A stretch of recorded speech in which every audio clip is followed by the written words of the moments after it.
Blake, welcome back. Yeah, nice to be back on after having a week vacation. Sort of. Yes, I Sort of missed you vacation. guys. How's Aaron feeling? Erin is good. She is feeling better. She still has the red line though on the COVID test. Oh, So COVID hit she's her. yeah, Oh, her whole man. family. So she's Skyping in this morning from the homestead. Okay. Yeah, I got it. Yeah.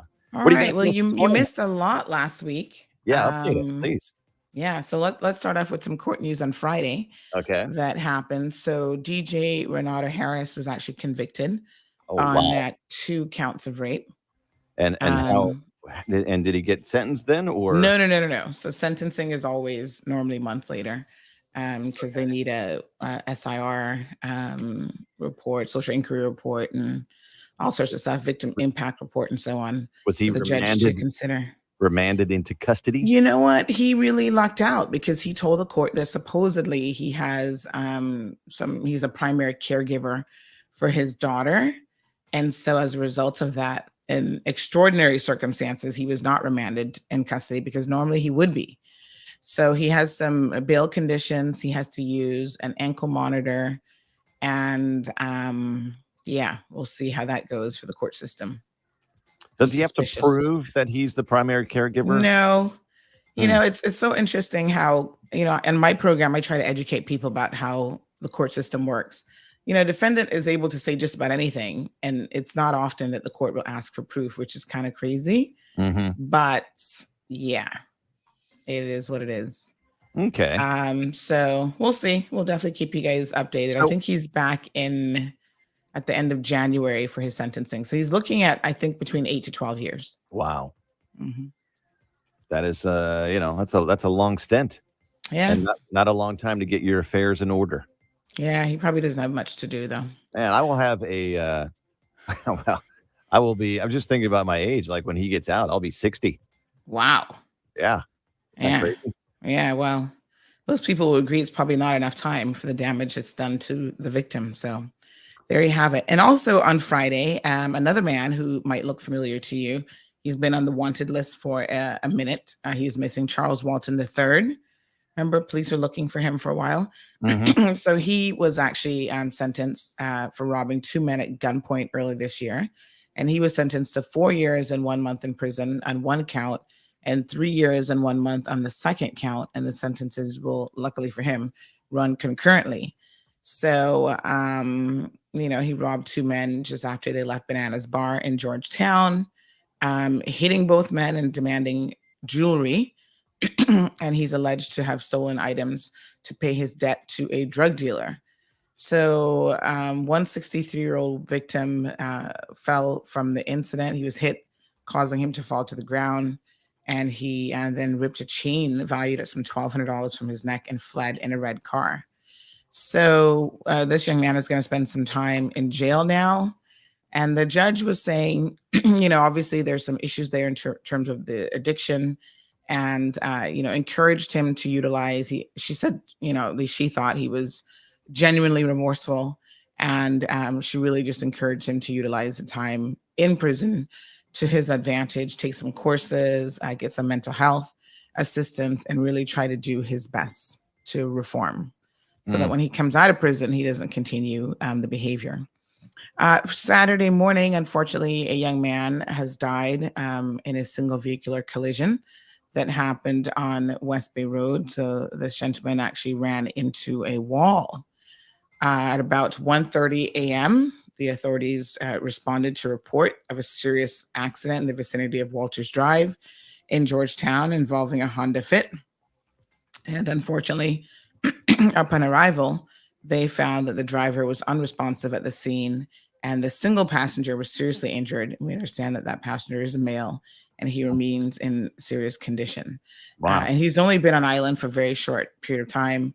And then, yes, the gentleman who has passed away actually worked at one of the local equipment rental companies.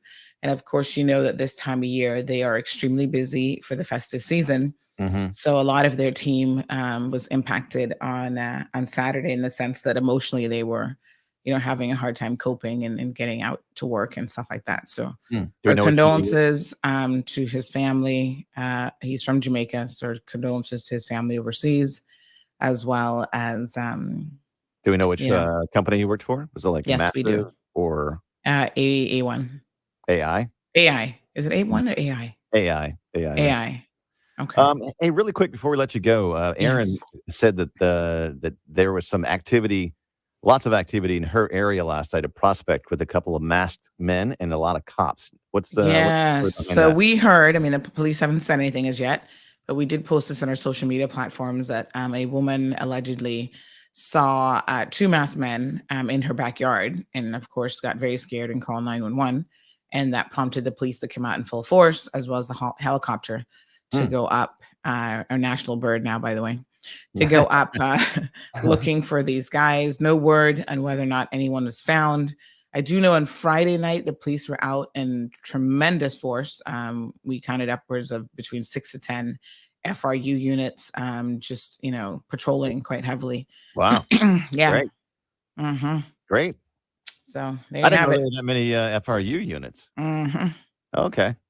Yeah. They're letting the criminals know too that there's a lot of them. That is good to know. And thanks for that. So catch Sandy's show right now on Bobo 89.1 FM, and we'll see you tomorrow for the Tuesday headlines. All right. Wonderful. Have a good one. Thanks, Sandy. Peppermint, sorrel, ginger, beaver grass, or English. Get it ready. Your morning tea just got hotter. Ooh, honey child. On the cold, hard truth. Bobo 89.1 and Cayman's #1 talk show are bringing you morning talk like no one else. Monday Rewind, Impact Wednesdays, Caribbean Connections, and much more. Don't miss a beat with what's happening in the local community. Just keep sipping your tea. What a mess. Here's your host, live and direct from the Cayman Islands, Sandy Hill.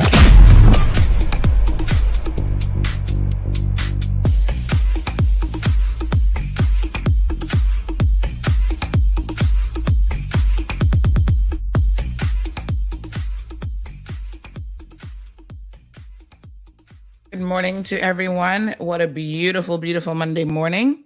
So good to see you guys. Let me scooch my tea over a little bit. Hope that you guys had a fantabulous and safe weekend. Thank you guys, as always, for tuning in. I know we got the usual early bird suspects. Some nice tea this morning. Y'all gonna get some good tea. So how was your weekend? Mine was eventful this weekend. Woo. Most weekends I try to take it easy, but y'all had me on fire on Saturday. And so, of course, we got to talk about it this morning to tell y'all why I was getting all fiery. Let me just send out my notifications to everyone on the WhatsApp news group, because they're going to have my neck if I don't. They're like, I was waiting for the link.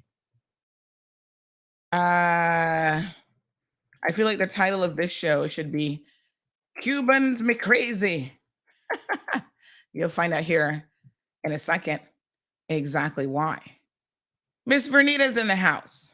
We've got Sujit, who is here saying good morning to everyone.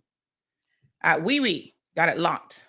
Talk What You Know is in the house. Alejandro, good morning. Malita, how are you? Andrea, Miss Vicky says, good morning, my Christmas peeps. Yes, 'tis the season. Did you guys see the beautiful concert and celebration that Sabrina Turner had over the weekend on Saturday night? We actually aired it yesterday. Very, very nice. Good morning to Miss Vicky. Good morning, Carmelie. Miss Vernita says, you're looking fine as usual and look a few pounds down. Wow, that's good going into the Christmas season, honey child, because Christmas around here is all about eating, Caymanians and Christmas, Lord. So I was looking for a last minute Christmas tree yesterday. I'll tell you guys about that a little bit later on. I want to get the substantive conversation out of the way this morning so that you and I can kind of relax and just have a moment together going into the festive season. But yes, honey child, I got to talk about the situation with these Cubans. Y'all know they done gone get on my nerves, on my last good nerve. And I'm going to tell y'all what the most shocking thing about this is really. Whew, Caymanians. Y'all my special people. I must admit that sometimes I just shake my head when I think of how special my people are. And I can call y'all special because I'm one of you. And so let's just say that I have a little bit of firsthand knowledge in how special you can be. Stephen in the house. Yes. Sometimes people like Stephen and Miss Darlene and others move away from Cayman because they're like, oh, I can't take the specialness anymore because y'all are actually crazy. And I do get it to some extent. Yeah. George, good morning to you from Greece. Oh, how beautiful is that? Is it pronounced Corfu, Greece? Nice to see you, Felicia. Omaria's in the house. She says, good morning to Sandy and the 3 Cayman Islands. I had a tea. I had my tea already, ready and waiting. Aha, for yours to be served. Yes. Morning, Debbie. Thank you so much, Debbie. I really appreciate you. So much came out of Friday's show. We'll talk about that a little bit later on. Miss Alba, buenos dias. She says, ¿Cómo estás? Estoy bien. Henry in the house. He said, good morning, y'all. Alejandro. Buenos dias, Alejandro. Alejandro says, with all the crap going on, no time to gain weight. Marshall is here. Well, I cheated yesterday. I'm going to admit to it. I did cheat with some Popeyes. Lord have mercy. That is some good. I don't normally like fried chicken. Like, I'm not a fried chicken kind of person. I don't make fried chicken. I don't go out of my way to have fried chicken, but geez, I'm peace. It's a little bit different at Popeyes. They got the good stuff over there. I actually had the chicken sandwich, which was really, really nice. So what took up a great deal of my weekend? Well, let me tell y'all, Cubans in a word. And so I'm going to break it down this morning. Perhaps I should preface this by saying that if you were easily offended, this isn't the show for you. If you fall into the I'm geriatric with a heart condition and I'm easily offended, change the dial right this minute. Even if you fall into the I'm young and spry and I'm still easily offended, this is not the show for you. Change the dial. We're in 81.1, 89.1 FM. Scooch the other way. Which way? Left, right? I don't know. Scoochy. Just take the little dial and go and find something else that is not going to insult your sensibilities, because today might not be the day for you. Let's back it up. So for a minute now, there's a lot of things that happen in the background that you guys are not always aware of. Yeah. And sometimes I'm working on things. I'm working on special guests for you, and you don't have no idea. So for a minute now, we have been working on special guests as it relates to the marriages of convenience. That has been discussed, and we will continue to discuss it. And we have been working on getting some government folks on the program to talk about that. I've also been working on some special guests for you about the Cuban migrant situation, because more and more, it's getting a little bit out of hand. Now, my ears are down to the ground. And interestingly enough, what I have been hearing is not good. Yeah. So much so that Caymanians for months now have been saying to me, Sandy, we have concerns, not just about the number of Cubans that are getting on shore, because that's a big concern, yes, but also the number of them who are continually roaming our streets. And I've been listening to y'all. I've even had former MPs, candidates, all these people contacting me saying, listen, this makes us uncomfortable because as a people, we don't in the middle of the night have packs of, 6, 7, 10 people just roaming the streets, going into people's backyards and all this kind of stuff. Well, y'all know me already. I've been listening. And I've not really been saying a whole lot. Okay. I hear in the community that there is this feverishness of discourse, right? So in other words, it is increasing more. People are feeling more frantic. They're feeling more concerned. And I'm still listening and going, okay. Not only am I listening, I am reaching out to the officials to say, y'all need to be paying attention. Caymanians are saying they're not happy with this situation, right? And so you need to alleviate their concerns. Number one, people who we don't know anything about are roaming freely in this jurisdiction. We don't know if they're the law-abiding citizens that they might want us to believe, if they're criminals, if they're, whatever. We have no clue who these people are. And I'm going to talk in a second for those of you who commented on this. 132 comments talking foolishness up in my ear hole on Saturday morning. I can't. One thing I must tell you is there's a reason why Caymanians get taken advantage of, but stick a pin. We come into it. We got to work our way there slowly this morning. I don't want y'all to rush, and I'm not going to rush the conversation. If this is the only conversation we get to today, rest assured, folks, that it is that important of a conversation. We're going to take our time. So for a minute, I've been hearing these concerns. I've had people, I need to come on the show, Sandy. I need to talk about this. And I'm like, what they say? Patience is a virtue. Hold on, hold your horses. Yeah? On Friday, I had a Jamaican lady call me. Now, let me just say this. There is a lot that I know, right? And if you are insulted by the truth, please, by all means, you need to turn the radio off right this second. Because when I talk about maintaining standards in our little country, and y'all talk about foolishness about, oh, I'm so offended that you would say that. I don't give two hoots if you are offended or not. Right? Take that to the bank.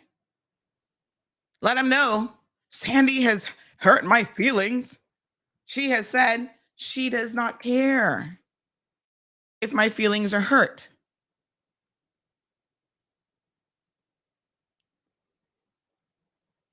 For example, I know people who work with the government in securing all sorts of services for these Cubans.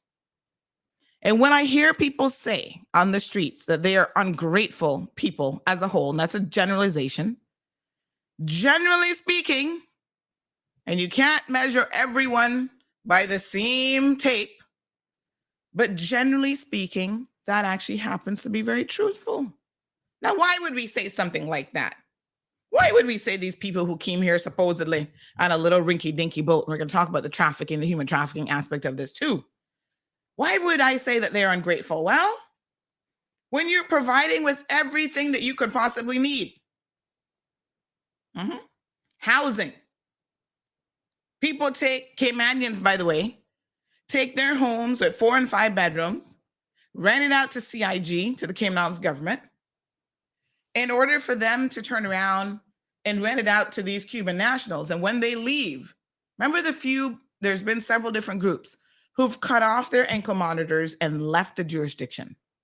I think one group made it to Mexico. I don't know where the other ones went, right? I think did they arrive in Honduras? I think they made it to Honduras.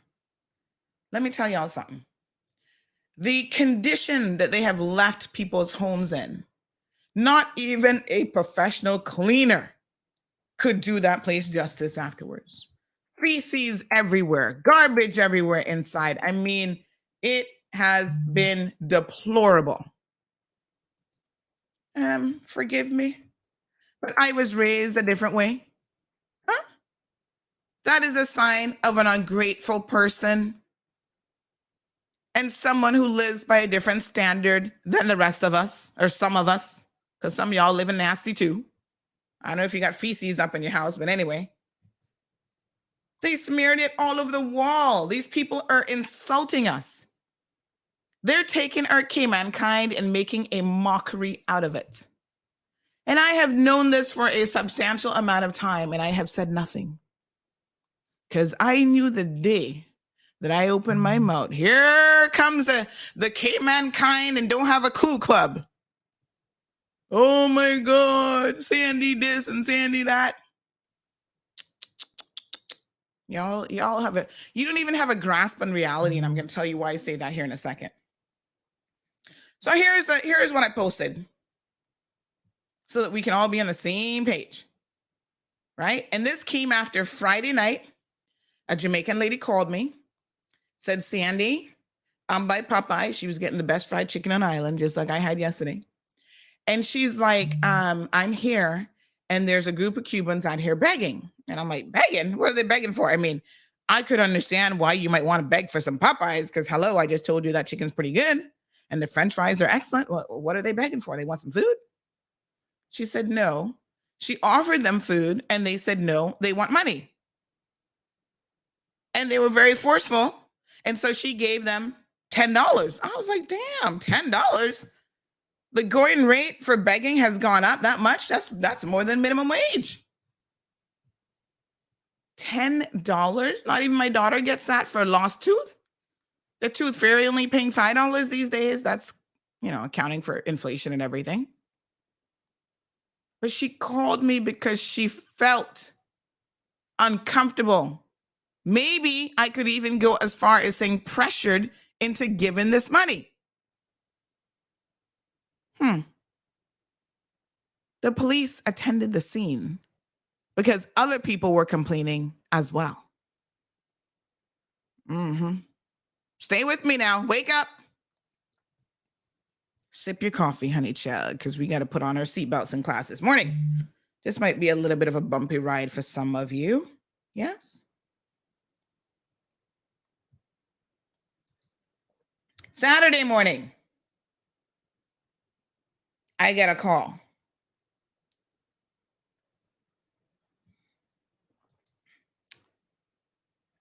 And this is another complaint about Cubans. I'm like, Ross, what's going on here?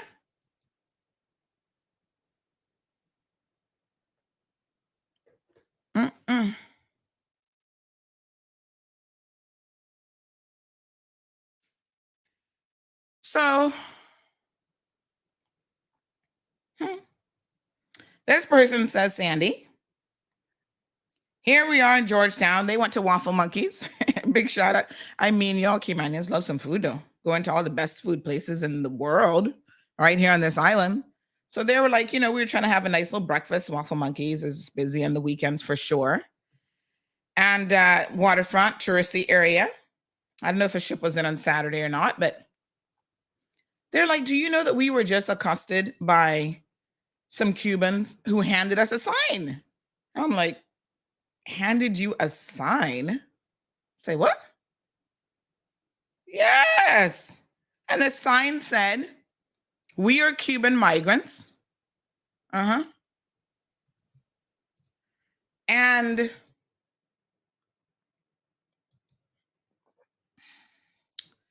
we need money for food. And this person's like, I didn't have any money. I wasn't giving them any money, but they were getting a little bit aggressive. I thought, wow. 2 messages of a similar nature in less than a 12-hour space of time is a little bit concerning now. I'm like, okay. I don't know if it's Christmas time and these Cubans are feeling pressured to go out there shopping or what the situation is, but I'm like, all right, let me try and do the Cuban nationals a favor. Because one of these days, they're going to walk up to the wrong person And for those of you fool Caymanians who are out there talking about, oh, you know, you're xenophobic and this and that, y'all need to pay attention. Because if you do not understand that this is not going to end well for them or us or both, you are clueless. Remember about maybe a month and a half ago, I was talking about how some of the visitors on this island are clueless about what really happens here, despite the fact that they actually live on this island. Yeah. And I said how incredibly clueless they are. Well, as I was thinking about this for the weekend, it occurred to me that a lot of Caymanians likewise are clueless. Give me a second. I'm going to tell you why I say that. I'm not saying these things without some degree of evidence to back it up.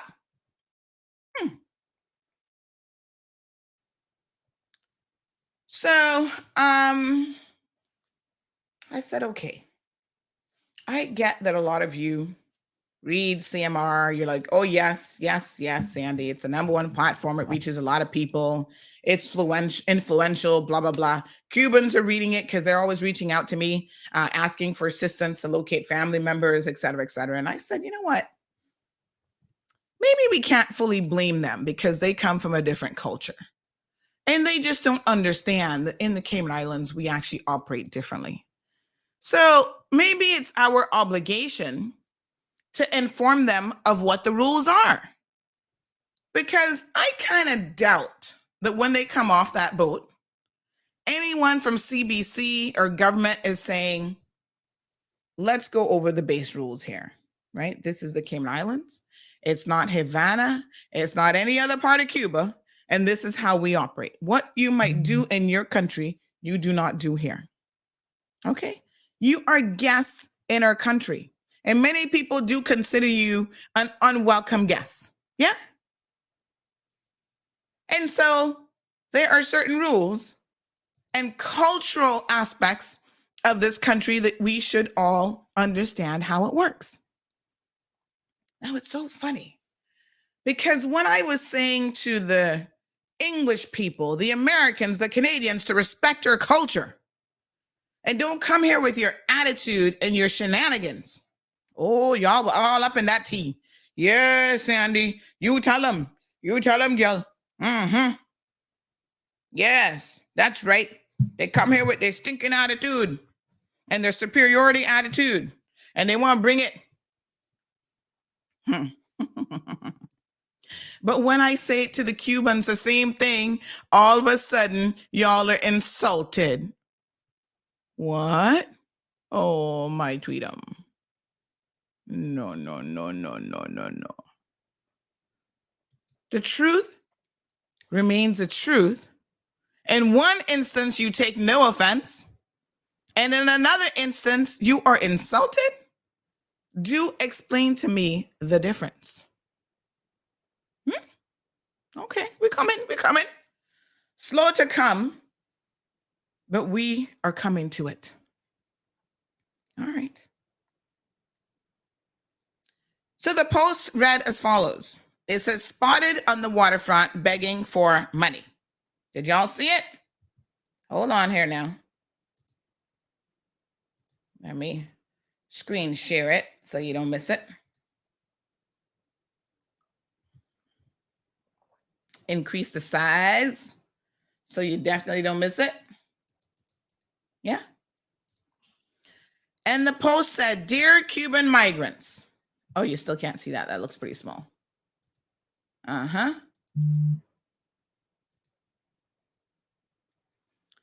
You know that in the Cayman Islands, certain behavior is not, no, I said, please know that in the Cayman Islands, certain behavior is not acceptable.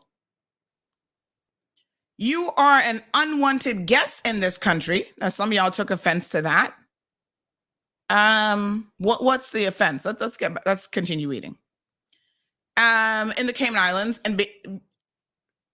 you're an unwanted guest in this country, and it's not acceptable to be handing strangers a note begging them for money.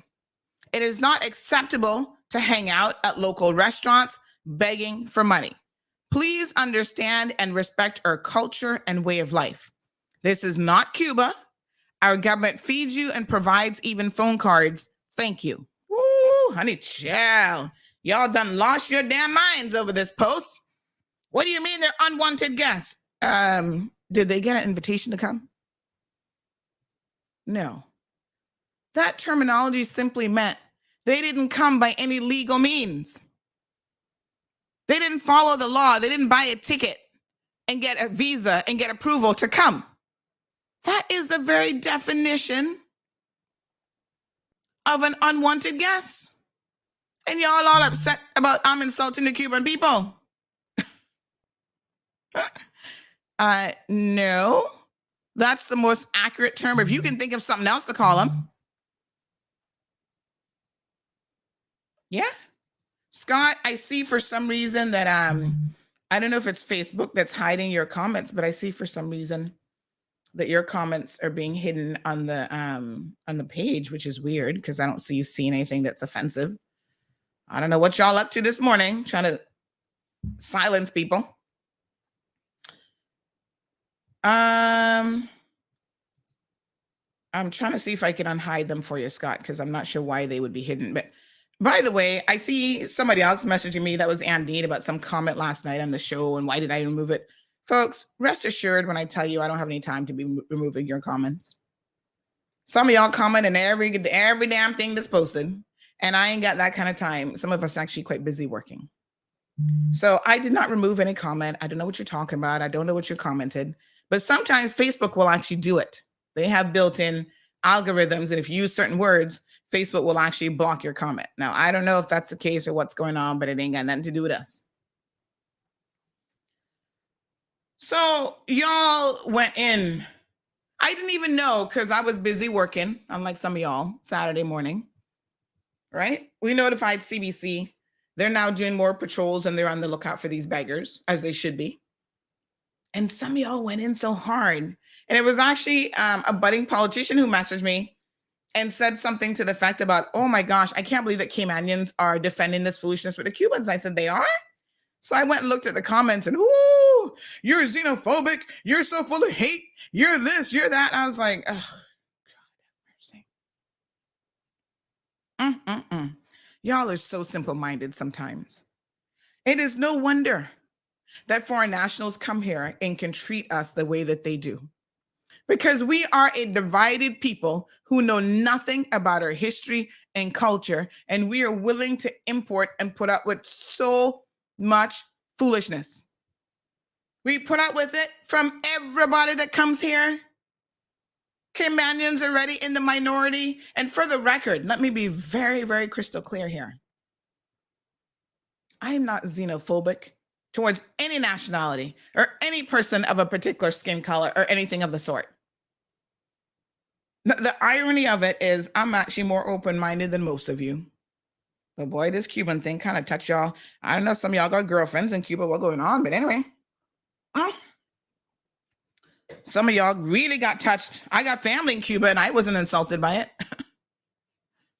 We got Cuban family and I'm not insulted by the truth.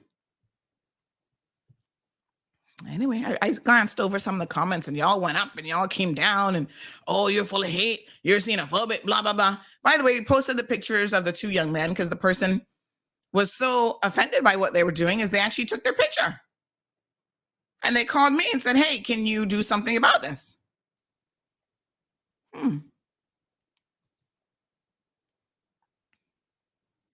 Well, let me tell y'all. There are days that my patience is very, very good. And y'all have seen it demonstrated on this show.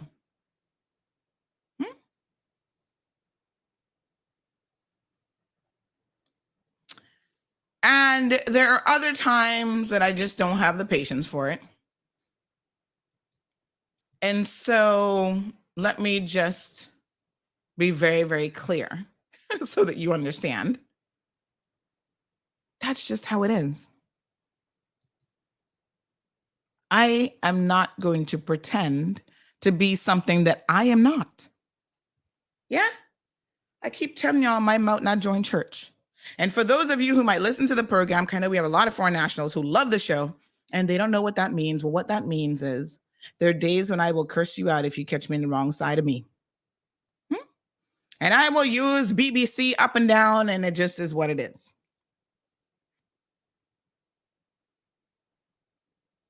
Don't take offense to it. I don't. No need to feel a way about it. So on Saturday afternoon, after I saw some of these comments, I said, you know what? I'm going to go on Instagram. I didn't even read the Instagram comments. I was like, I'm going to go on Instagram. I'm a little bit freer on Instagram because those young people, they get a little bit more than some of y'all geriatric folks on Facebook. Y'all be like, oh, Sandra used that word.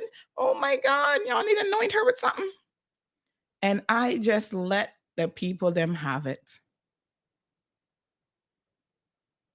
And while I was talking, some idiot person like, oh, you help people. You do. And I said, you know what? Let me just block you, fool. Right now. Here's the thing. I grew up poor. Yeah. I find it interesting that some of you who are arguing about the plight of people in poverty have no point of reference. You think you know, but you don't know jack. Yeah. You have never had an empty belly in your life, except maybe when you're trying to diet and do a starvation diet. You have never been in a position where you didn't actually know where your next meal was coming from. You see, I understand poverty. I understand growing up in chaos, in dysfunctionality. I know that life firsthand. And I also understand that what I have experienced might still be nothing compared to what the Cubans have gone through. Their plight is very different. It's different growing up poor in Cayman, poor in the United States of America, and being poor in Cuba.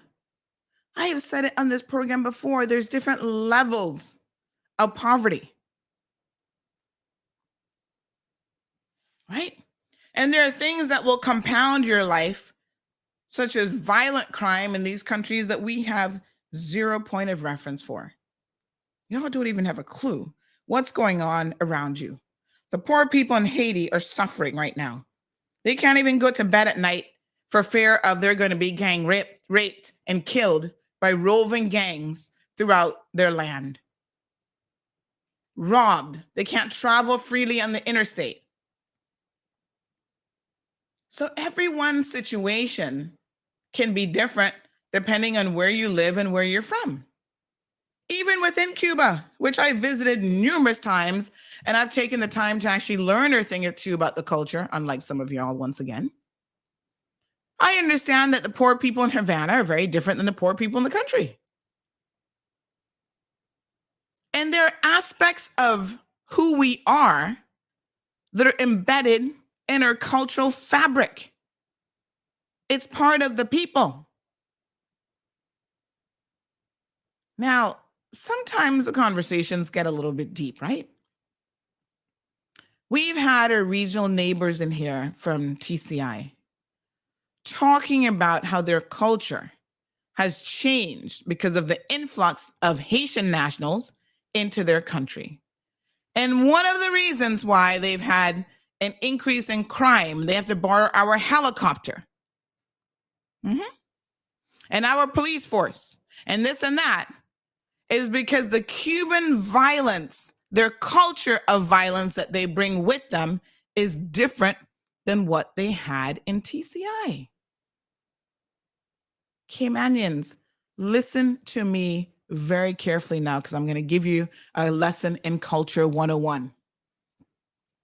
Yeah? Culture has many components to it. And it explains a lot of our behaviors as communities.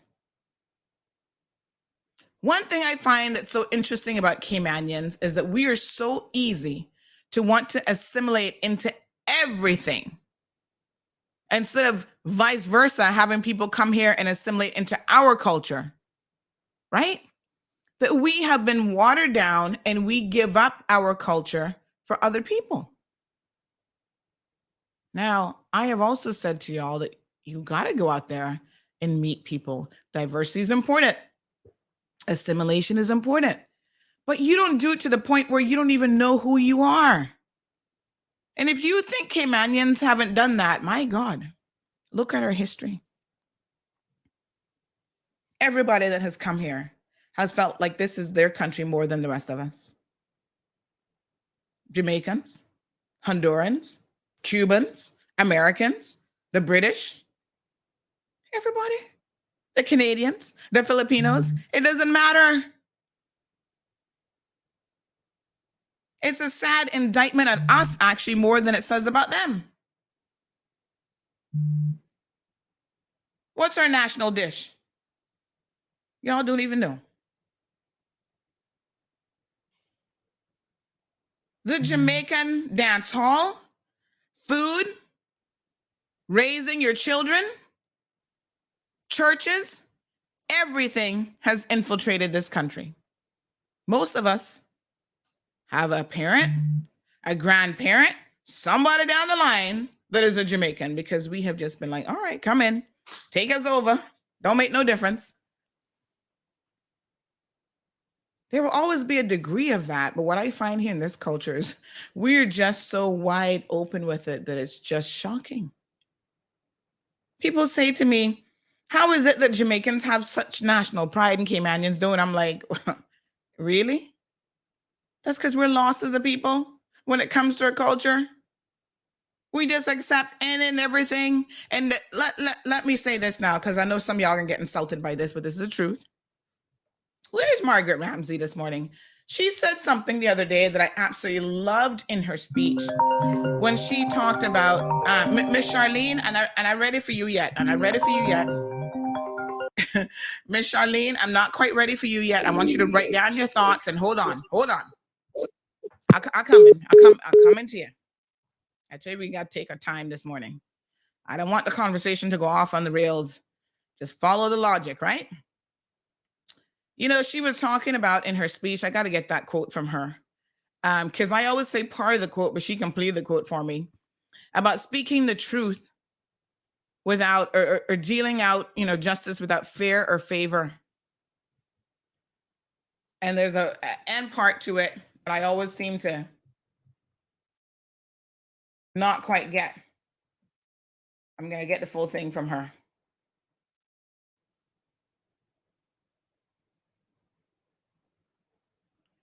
So,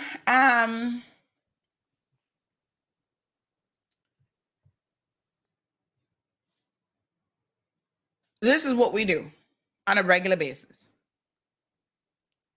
It's so ironic that the parts of what we adopt are normally not the best parts of other cultures, because every community, every group or set of people has good and bad in it, including Caymanians. And we adopt the worst elements for the most part of what is being brought in. That's why we have these sham marriages now. That's why we have these marriages of convenience, huh? Because we're adopting the scammer mentality. Every single day, I sit here and I could have a different case to put to you all about the scammers in this country. And they run the gamut. Some are Filipino, some are Jamaicans, some are Caymanians, all over the place. Right? We don't look to emulate the good and the positive. We're importing the worst of the worst, the downtrodden. Yeah? The mentality in the dancehall community, and there's nothing wrong with dancehall music in and of itself, but it comes with a mentality of violence and sexual promiscuous behavior.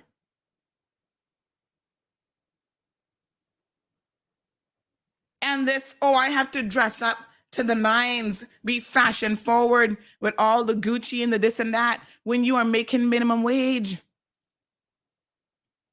We're importing people who have no concept of, honey child, you got to live within your means. $6, $7, $8 an hour don't mean you can go out every weekend to every single boat party dressed up with all your fake weave and fake nails and fake bonka and fake everything. Or you have to go to the DR to get your parts, pulled in and tucked up and this and that and all kind of stuff. That is a whole mentality that is part of the dance hall situation.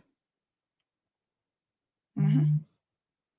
And we are seeking to adopt that. We have adopted it so much so that our children in school know more about these dance hall performers than they know who the premier of this country is, than they know who their representatives are. Huh? That they know anything about world news, the war in Ukraine, world leaders. They don't know nothing about any of that because their little brains are so inundated with all of this negativity that we have imported as part of the dance hall culture. Same thing with the Spanish people. In court on Friday, I'm sitting there having a discussion with the attorney in that rape case. We're going to get to that later on if we have time. And he is saying to me, Sandy, I was trying to help this Spanish lady from Honduras. And, she's working a minimum wage job at one of these bars or whatever. And I'm trying to help her see she can't better herself. And she tells me she's not interested in any of that because she just needs to find a man that can take care of her. And she's not going to have sex with anybody who can't give her money. And I said, well, in some places of the world, that's called prostitution. But once again, for the most part, that is what we're importing from Honduras. And I tried to explain it to him, but he couldn't understand it. Poor little English man. He too old to really get what I was saying. I said, listen, in some countries, again, this is culture. Mm-hmm. The only commodity you have is your body. From the time you are 13 years old, you're going to know how to use that to get a man who can take care of you and who can give you money. And sometimes one man isn't enough because your eye's so big and you want all kind of foolishness in life and all kind of cosmetic surgery, this, that, whatever. And you don't think that K-Man has adopted that same mentality? Try and hush. Let me break it down to you. So much so that we have politicians in this country. Granny, close your ears because you can't hear this here right now. Close your ears. Children, change the station. We have politicians in this country, folks, who are sharing women. They are sharing these Spanish girls amongst themselves, and it is a thing. Nobody don't think the girl is loyal. Because from one guy, Georgetown, so-and-so MP, she can get the bubbles done. From the next one, she can get wardrobe. The next one is going to take her on trips, and then she might have her mean squeeze who she's going to get free housing from. Y'all need to wake up. Wake up. Wake up, Caymanians. We're importing some dirty, nasty ways from people. So when I talk about the culture of begging in particular, right? We have our own nuisances here who will hang out at the grocery store. One, he's so disgusting riding up and down his bicycle in Georgetown, telling people, oh, he got diabetes and his foot amputated part of his foot. He is such a damn nuisance. And all he does is cycle up and down all day. Even in Pasadena Place, they had to put up a sign, no loitering. Get away, leave us alone. You can't sit there and have a decent breakfast without here he comes, begging people. He's one of us. He is a Caymanian. Yeah. Over the 10 years, there's been an increase in the number of Caymanians that are doing it. What I'm saying to you is, in some countries, that's the norm. Here, it is not the norm. And we still feel away and we're still insulted when people start begging us. We're like, get away. This is not right. Other cultures, there's nothing wrong with it. It's how they survive. They would rather beg on the streets than to get a job. And all I'm saying is when they're bringing that here, we need to stamp it out ASAP. That was the point of the post. In fact, I know why y'all got insulted by the post because I was very nice. Now, let me address this point of, oh, Sandy's being xenophobic. She don't like Cubans. This is how I know. Caller, I'm going to ask you to hold on 1 second for me. I'm gonna get to the point. We're gonna open up the lines. I just want to get these things out. This is how I know y'all don't pay attention. Yeah, y'all do not pay attention, and I'm gonna prove it to you. First of all, really and truly, CMR has been the only voice for the Cubans in this community.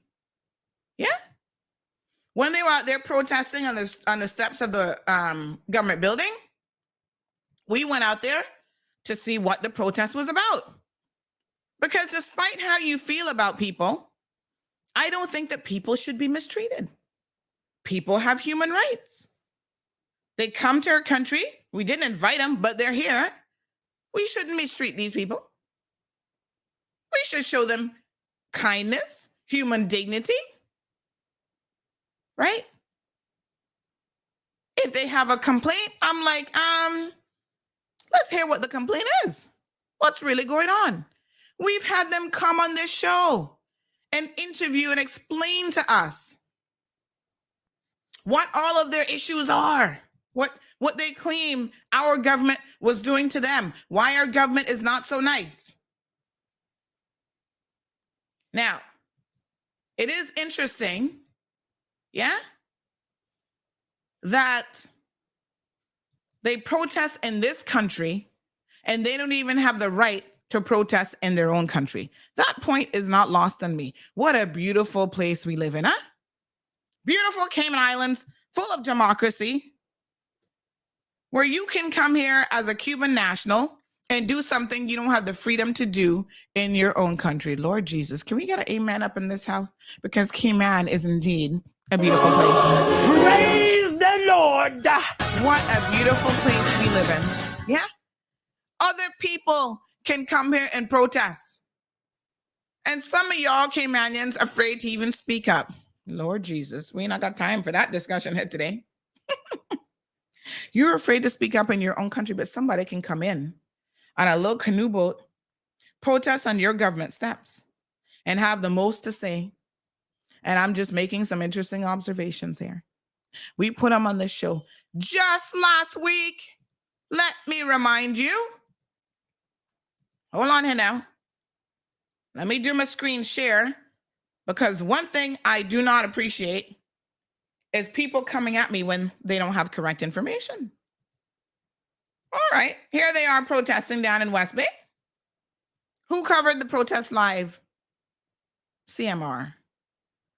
You think that if I honestly didn't like Cubans, if I was xenophobic and this and that and blah, blah, blah, that I would be sharing these people's struggles? Now, here's a joke about it.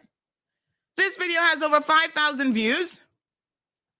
And y'all can go back. I'll give you the link in case you missed it. Go watch it. In the comment section, Caymanians like, get out of our country. Get out of here. We don't want you here. Blah, blah, blah. And I said, hold on now. I said, hold on, because fair is fair. These people are not protesting our government. Understand what is happening here. They're protesting their own government for change. About damn time, if you ask me. And they're saying that one of our government MPs, Mr. McKeever Bush, is hosting them, which he has done for years, in all fairness to him, rolling out the red carpet, hosting these Cuban dignitaries at his house, and the Cuban people here are saying that they have had enough, and they're no longer going to support these dignitaries coming here and taking advantage of them.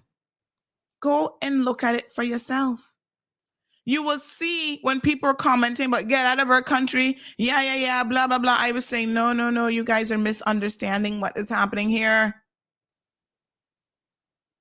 Give these people an opportunity. Right? Let's hear what their concerns are. Let's hear what they have to say. I am actually a very fair person. I know sometimes I go hard on people, but trust me, it's because they deserved it. They've gotten to that point in life where they've just earned it. I have room for a lot of compassion for people. People call me with all kind of sob stories. Miss Sandy, I'm hungry. I can't pay my CUC bill. I said, let's try and help you with a solution. And then I need you to do your part. I need to understand, how are you educating yourself? How are you going to get out there and do something meaningful with your life so that you don't find yourself in this situation every single month? Because the truth of the matter is, there is only so much help out there. Now, let's talk about this concept of me being xenophobic and whatever, picking on the Cubans. For over 10 years, and I do mean over 10 years, I have been talking about this issue of begging in our community. Praise the Lord for Facebook. Because one thing I love about Facebook, I have used it as a platform for a really long time to share my thoughts way before CMR and all sorts of ills that is happening in our community. And I could go back and search my Facebook history to prove, in case you doubt me, how long I have been discussing this issue of begging, a begging culture and a begging mentality. Let's review the evidence, shall we? Class, court is in session now. Let's do it. March the 15th of 2016. I was sharing a story from the Cayman Reporter at the time that said, swindler posing as church member to solicit funds. This was some mix-up in the Seventh-day Adventist Church. I said, well, this goes hand in hand with my post about us becoming a begging culture. Many of them are scams. How sad. March the 15th, 2016. Here I am talking about a begging culture, and it had nothing to do with the Cubans. Wake up, Caymanians. This was before CMR even existed.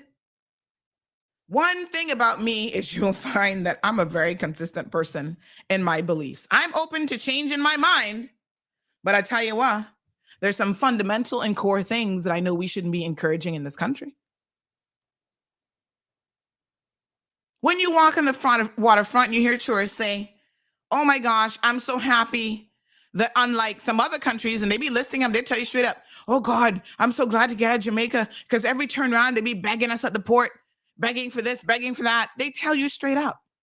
Tourists hate that. They want to be able to walk around freely without people walking up with a hand out. Can I beg you for money? Can I beg you for this? I've been to Cuba. You go to the cigar factories out in the country. That's what the people do in Havana. You go to the market, they walk around begging you. Sometimes they got something wrapped up in a paper and a what do you call it? A blanket telling you it's a baby. They try half the time, and not even no baby, a dolly. Because they can make more money in a day begging than actually legitimately working. December the 30th, 2015. Here we go. Here you now, pay attention. Alva Saku was tagged in this one.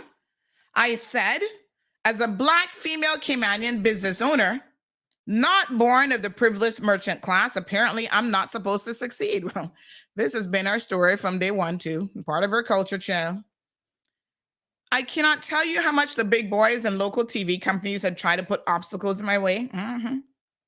They don't want to hire you and don't want you to succeed on your own. What exactly do they want? So this is now questioning, do they want us to be out there begging for handouts from the government? Sitting in Fairbanks for stealing? Alva was an MP at the time. That's why he was tagged in this. And I don't know who else had tagged, 2 other people. January 21st, 2011. Here's this one. An EK Trade ad says, I'm a Filipino guy looking for a job. And I said, I sure hope he's a Caymanian Filipino guy. Otherwise, on a work permit, he should not be unemployed and begging a job. Again, we put up with a lot of foolishness in this country. Importing people who don't even have work here. giving them work permits. They have no meaningful employment, and then they're posting on classified websites looking for work. Well, at least he was willing to work. But that's against the law, and it shouldn't be permitted. We are our biggest enemy, huh? Here's another one from April of 2014. It is time for the police to start enforcing loitering laws here. Is it time? Question mark. Seems more and more people are hanging out at businesses begging. There are regulars at grocery stores and even at the coffee shop by the LA. That was from 2014, folks. I need y'all to keep the pace now. Yeah? So when you sit down in your ridiculousness and talk about, I'm xenophobic and I don't like Cubans, this was posted over 8 years ago. Like I said, some of these posts go back over 10 years. Here's another one from May of this year with the beach campers scamming and begging on the beach. Meanwhile, the man has 2 cars, including a Mustang convertible, begging an MP for cash and boat engine. And for the record, one of them is a Caymanian. The other one is a Jamaican wife. They're not Cubans. And they got the same treatment, the same commentary. April of 2013. If you are able-bodied, you should not be begging politicians for money or other things. This is so wrong. And why they use us when they get in. Because so many of our people are using them. It needs to stop. Seriously. Here's another one about the beach campers. Here's another one from 2020. Scammer alert. This is a woman who was going around begging people for donations of children's clothing. And she has all kind of stories left, right, and center. She claimed that she has a baby, she's adopted a baby, or she's helping young mothers. She is a scammer who begs for donations for abandoned babies and has conned a lot of people. And then she turns around and sells the clothes. And that's what she will do instead of working. Yeah, because that's easy. It's easy to scam people and it's easy to beg. And oh my God, what? Sandy? Am I looking at this right? Does she look like she's a Caymanian to me? She don't look like she no Cuban. Oh, mamacita. Entiendes? This has nothing to do with Cubans. It just so happens that in this instance, it was Cubans. Here's another one. Kids. They won't be spared either. 2015, July the 29th. Kids on the waterfront begging tourists for donations. What do I say? Not a good look, Cayman. Not a good look at all. Here's an example of what the tourist shops in town are claiming that's going on from Georgetown primary students. Meanwhile, the school said that they knew nothing about it. They don't know nothing about this field trip or nothing. I said, what is this? Scammers in training? Young children? Talking about children of the future seeking sponsors to provide food for those less fortunate? Okay. I think we put to bed now those of you who claim that I'm picking on Cubans, right? You see that really what I'm trying to address is the social ill, this culture of begging, and I've been doing it for over 10 years. Yeah? Wake up. It's not something that we want in every corner here in the Cayman Islands. Now let's talk specifically about the Cubans, because this last post was about them. But they're not getting any different, better, or worse treatment than anybody else over the years. Caymanians have gotten it. Children have gotten it. Jamaicans have gotten it. Filipinos have gotten it. Anybody who goes out there begging, I'm looking at them going, why are you doing this? Cayman is an amazing community with a lot of help available to you. There's the food bank. Some of the churches provide assistance. Individual MPs, they getting begged on the down low every single day, helping you pay your CUC bill, helping you buy groceries. The thing is, if you are genuinely in need, there are people here who will help you. I know firsthand. I have handed out So many food cards, Foster's gift cards, $50, $100, whatever. Yes, we never know what life has in store for us. Trust me, I've been there, done that. Yeah. Those of you talking about, oh, one day you might be poor. No, honey child. I've been there, done that. You don't know nothing about that life. So you can only imagine one day I might be poor, been there, done that. Follow me now. Pay attention. I understand even the generosity of someone with a positive word, but you have got to do your part. I grew up with certain things being embedded in my head, right? Such as, no matter how poor you are, that has nothing to do with your morality. And there are certain choices you don't have to make just because you're poor. You don't have to steal because you're poor, right? You don't have to crook people because you're poor. You don't have to go out there and beg in the streets because you're poor. My aunt used to say, get up every day. You got one frock and one panty to your name. You make sure they both clean, because cleanliness is next to godliness. You wash them and you make sure they're clean and you put them on with pride and you go out there and you work. That's how you get things that you want in life.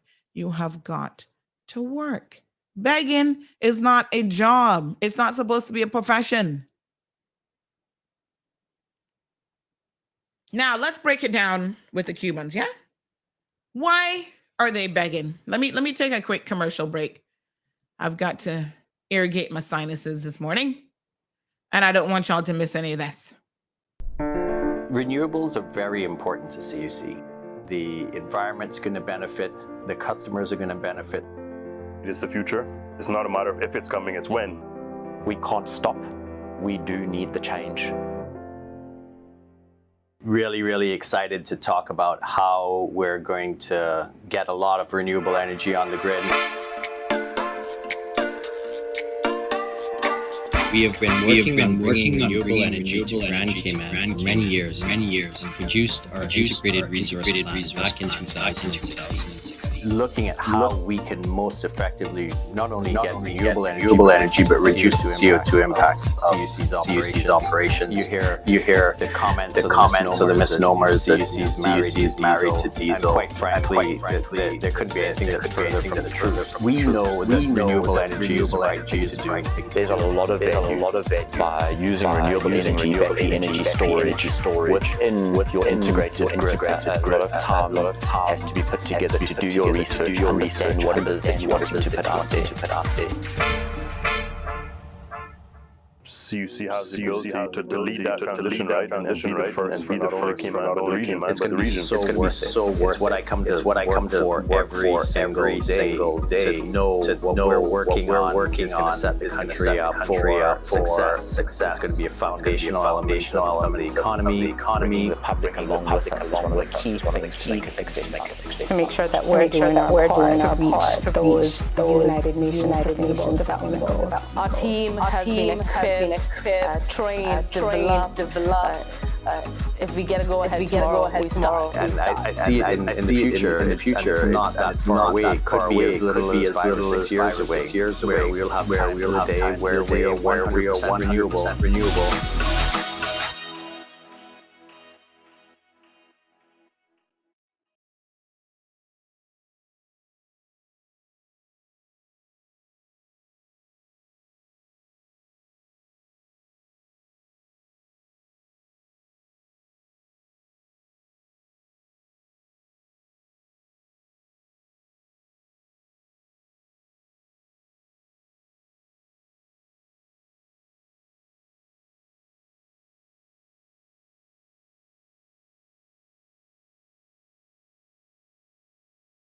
All right, folks.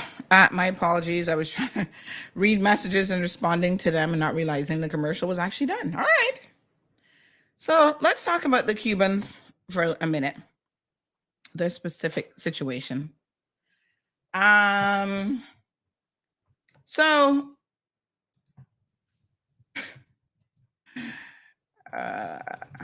Right. So let's talk about it. They come to the Cayman Islands illegally, right? Now, there is good evidence to demonstrate that there is a degree of human trafficking that might actually happen here. So for those of you who are so sympathetic towards this situation, I invite you to understand what it is that you're encouraging. Illegal landers who are hitching a ride on some bigger boats, they're paying a fee, or their families are paying a fee to get them out of Cuba. Most of you are of the opinion that they only want to get to the US. Well, not really. I showed you messages a couple months ago where I had one messaging me saying he understands, because this is what is being said in Cuba, that our policy with the Cuban government has changed. And that we're allowing them to come here and work straight off the boat. And I was like, where are you getting this from? Yes, this is what everybody in Cuba is being told. I said, really? Because that's not accurate. You can't. And the man is a physician in Cuba, and he was swearing me down in the ground that I had it wrong and I didn't know about this policy change, and that this was new, and this is what was happening. I thought to myself, wow. I was questioning, I was self-doubting myself, like, let me reach out to government. Maybe I did get it wrong. Turns out he was wrong. But you got to pay attention to what's happening here. Human traffickers and people who believe, that they can come here and work straight off the boat. No. That's not how this works. So they land, our government takes care of them. Our government feeds them, give them phone cards, provides housing. At first, they're at the various detention centers and whatever. They're able to apparently roam freely because the government has says, well, they're not prisoners, so we can't treat them as such. Right? And they're roaming freely all over the place. They are coming here and so well organized. So the same one of y'all talking about, oh, I feel so sorry for them. They have to eat, don't they? They're eating just fine, thanks to the Cayman Islands government and $1.3 million of our money just this year. They're also going out there and working illegally. Did y'all hear me? I told y'all about a red truck that was observed at one location, picking them up and dropping them back off at their government-sponsored housing so that they could go out on construction sites and work. And they are making cold, hard CI currency or US dollar under the table. So the second you get off your boat, you expect to come here and break our laws. Let's talk about the culture of law-abiding citizens, because it seems like we lost that plot in Cayman a long time ago. I'm sorry, but not sorry. If I expect you as a foreign national to not come here and the first thing you want to do is to break our laws. And once again, I don't care who you're for, who your mama is in Havana, who your daddy is in Tegus. I do not care. You come here, we have laws, we have cultural protocols. One thing I must say about the Filipinos now, they try, Remember years ago how I said that their government actually has a little course? They send a little course packet and they talk to them before they go overseas. When you go to the Cayman Islands, this is how it is. This is what you must do. They tries to tell them. Go there and be respectful to what you find there. It's not your country. You're a guest worker. Right? And anytime they step out of line, they're my friends now. Remember, they weren't always friendly with me. Because one time they thought I didn't like them because they were Filipinos. And now that they know better, the attitude has changed. I'm the first person they come begging for help when y'all trying to scam them.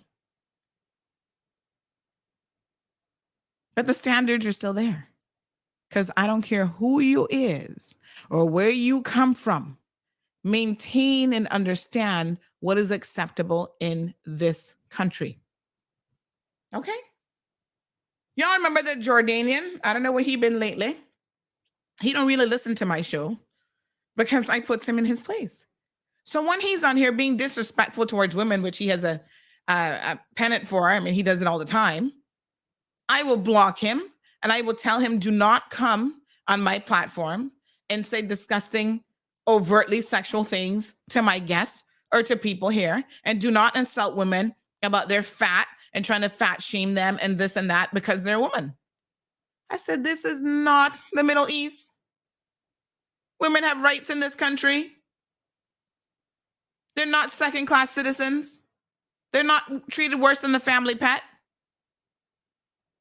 That's the culture. And don't bring it here because you're not going to do it on my platform. People need to step in line. So what would the Cubans be begging money for? Because they're definitely not food. And y'all missed the whole point. They're not hungry for food. Remember when we filmed the situation out by the detention center by Fairbanks? Because they were cutting a hole in the fence so they could sneak out at night and all kind of stuff. And government was out there spending money reinforcing the fence. I was sitting there filming it. Go back. They must be on social media still on Facebook. And I noticed some of them walking away with 3 plates of food for lunch. Not more than me and you. Cook food every day. Snacks. Government provides for them.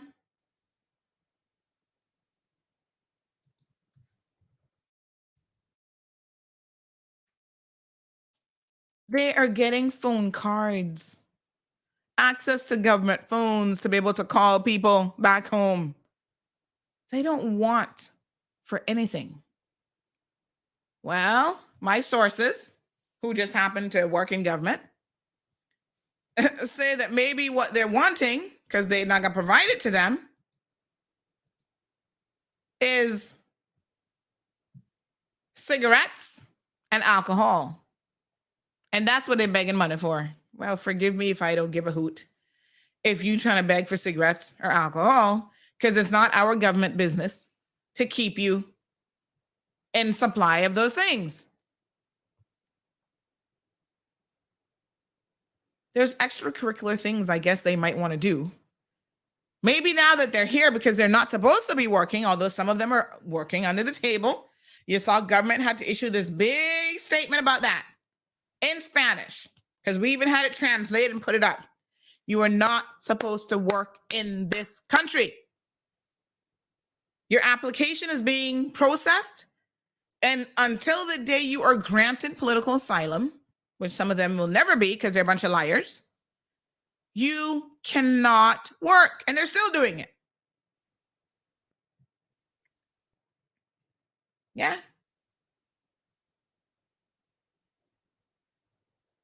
And people, Caymanians, in these streets. I had one guy last night saying how some of them broke into a house in breakers. They have it on video, and the police taking their sweet time doing anything about it. Stole all kind of jewelry and all kind of stuff out of the house. Yeah. So they are well aware that they're now starting to involve themselves in some criminal activity. Let me refresh your memories, since y'all have some very, very short-term memories. Yeah. Remember when they were involved in hijacking a ship? Lord Jesus. Now that is far from the seaman culture that I'm aware of. I've never heard of a Caymanian being involved in such a thing in my life. And yet we allowed Cuban nationals to come to this country and embarrass us on the international front. Hijacked a Russian vessel. Was it Russian registered? Vessel No, Panamanian. My apologies, because the Russians would have blown them up long time. Panamanian vessel hijacked it, threatened the crew, barricaded themselves with a young child in a room full of all these men, one Dominican woman, and this little baby. And the poor child was running a fever and getting sick and all this kind of stuff. And they're making demands about where they want to be taken and what they want. Come on, Caymanians. Y'all need to stop defending foolishness for a minute. Your members are too short. That demonstrates the type of people we're dealing with.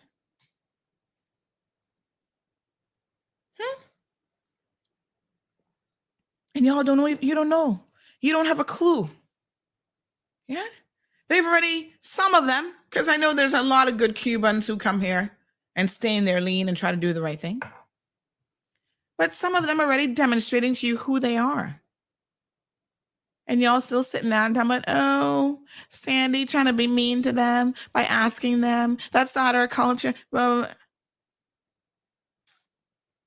you see something? Y'all don't have the gift of foresight, you know. That is one of the things that will sink this island. Y'all have no damn foresight. You don't see it coming when it is right in your face. It's really, it disturbs me, you know. It really, really disturbs me, because so much of our issues could be avoidable if we had a little bit of foresight.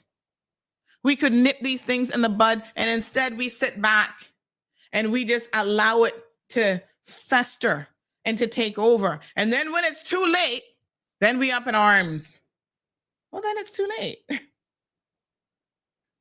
That's how it works.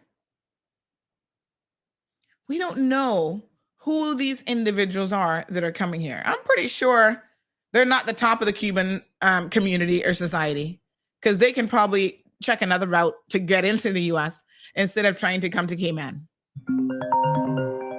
We are so clueless that it's not even funny. And I want to talk to you about those of you who've been calling me over the weekend. Good morning, caller. Good morning. Just a quick word. These Cubans that are coming here or wherever they go to unleash their frustration and their anger, they would not do it in Cuba. They would either be locked away and the key thrown away, or they would put aside. Yeah, they would have put aside in the case of forgetfulness, you know? Yes. So wherever they go, wherever they can see where they can unleash this frustration and anger, they're going to unleash it. And we really have to get on top of it, because they know all police just walk around. They don't have anything to injure them, you know?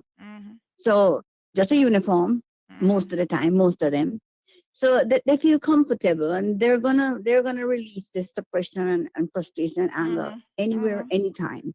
So it's time for us to open our eyes and wise up. Thank you, caller. That reminded me, actually. Remember, I wasn't here at the time, but y'all remember Tent City. So when would Tent City, trying to remind me now, Caymanians with a better memory, because I wasn't here. Remind me of when Tent City would have taken place. This would have been, was it the early to mid 90s? I think it happened right before I returned to Cayman, actually. My girlfriend, poor old Pesse. Pesse, you listening this morning? I tweet him. She used to work immigration back in the day. And she was out there helping process these Cubans at this camp. Right? Anybody can remember exactly when Tent City was? Anyway, it seems like Cubans do have there's something about them that once they leave Cuba, I note with interest, Ms. Brenda's comment. She says the only place Cubans know their lanes is in Cuba, because take them out and they have problems. I don't know if it's because they've just gotten so used to being under control of the Castros, and Castro's brother is still there, that they know how to behave when they're in Cuba, because Castro don't joke with them. He will deal with them. And I'm not saying that I agree with the way that they're dealt with, but maybe it has changed their psychology in the way in which they operate. Good morning, Charlene. Good morning, ma'am. Your quote for the day may be this: speak the truth and speak it ever, cause it what it may. That's not the one I'm thinking of, but I'm gonna have to email Chief Justice Ramsey's secretary and ask her for it. That's not the one, but that's a good one, but that's not the one either. Here's another. Here's another little thing. Cow nowhere, the fence is weak, and how we say it. It's cow nowhere, weak fences. Yes. Oh yeah. Because everybody come here, they got the memo. And that was long before the what you call it, the IT business now. Long before you could hit send, they got the memo and they walked in, they breezed in, and they began to initiate their plot, because it's a plot. Their business manual, they open to page 1, they read table of contents, and they forward on. So, and we've been going down that road, and I didn't tune in so early, but I heard something. You say something about prostitution, did you? Okay. Well, that's the norm in this country. That's the norm from these barmaids. And again, Caymanians are to blame for that. Country, and that's from the top to the very top more than the very bottom, because guess what? The very bottom ain't got nothing to give them that they want. So it's from the very top with the pretty car. You notice when people talking to you, they don't look you in your face. They look at the vehicle you drive. When they come by the lot, they don't look at your face. They knock, you ring the doorbell, you come to them, they hit their ID head is on swivel to see how it is your fashion, and they will know what to do after that. But they're coming over fences week, and we have given it up. And I get back to our men. They need to do better with themselves and stop blaming it on, but that happened. Easton is my cousin. Then come out and go Kim and Brock, and you might meet it hard too, because there was a lot of migration, seemed like in some situation. But I'm an e-bikes. I went and I found an e-bikes. I mean, doggone family. All right. Okay. Very good. Thank you very much. But thank you very much for your topic this morning, because I don't like ungrateful people though. And this little country has squeezed their own generational citizens and provided for all and sundry who come off of that sovereign nation of Orion. The old Roberts International Airport, Caymanians don't turn their backs on anybody's. But because now we sit a lane low, but we proud people, and they want to keep that pride and that proudness out of us. And because we finally say no more, they want to turn it every way in the wind. But Caymanians are generous to a fault, because we are generous to our own financial economy, to ourselves and our family. But we are grateful people, and we expect to be told thank you. And I don't see why that is wrong. In a civil society, you need to say please, and you also need to say thank you. And because we're sitting down now waiting on our thanks, when our government hands out now, we're horrible people and xenophobic. Well, I'll always be xenophobic when it comes to a pink Caymanian, a green one, a white one, or a purple. I put my Caymanians first. When it comes to us carrying on and doing the wrong thing, I try to get down on myself first, and then on the rest of us first. But I put my Caymanians first when it comes to anything. So yes, I'm xenophobic right to it, not necessarily white and black. It's where you come from, where you bring here, where you take from here. I like that, yeah, too, me. And you a little bit, a little slice of the pie. and kind of demanding it. Maybe we're not even demanding it in the right way. But for so long we have given, we never get nothing back. Not even a thank you for our country. I believe if we learn how to say thank you to Cayman for what the government provides, because this little government in this corrupt country punches about its weight all the time.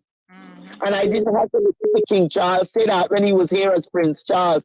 Charlie been saying that. We punch about our weight at all times. And when it comes to generous, you can't get any more generous than the government of the Cayman Islands, whoever fills the seat. So, all right, let's take some more calls. Thank you, my dear. Thank you. All right. Somebody's reminding me that unlike other nationalities, the Cubans have really demonstrated a certain degree of non-compliance when they come to this country. From Dr. Luarca, do y'all remember Dr. Luarca on his hunger strike out in our government building? Morning, caller. Welcome to the program. Morning. Is the quote you're looking for from Margaret Ramsey about promising to serve the Cayman Islands, the people of the Cayman Islands, without fear or favor, affection or ill will? In other words, to be impartial. Yes, I believe you're on the right track now. That might have been it. Was that the full quote? No, it's just like, I, Margaret Ramsey here, do solemnly swear something. But that was the bit. Okay. That, yes, I want that exact quote. But you're on the right path for sure. All right, I text it to you. All right, honey. Thank you. Appreciate it. Yes. Very good. Y'all paying attention now. Y'all astute.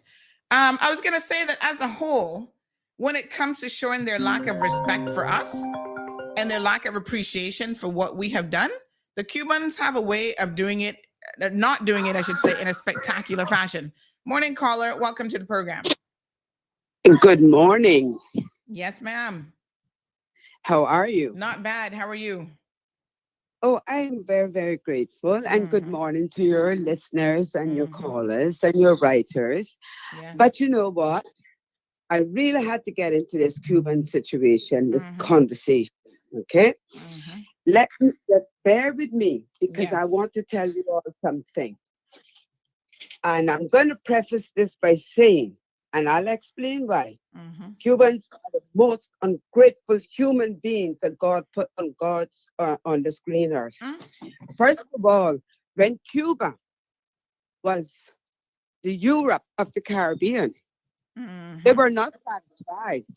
They're in the situation they're in today because of greed.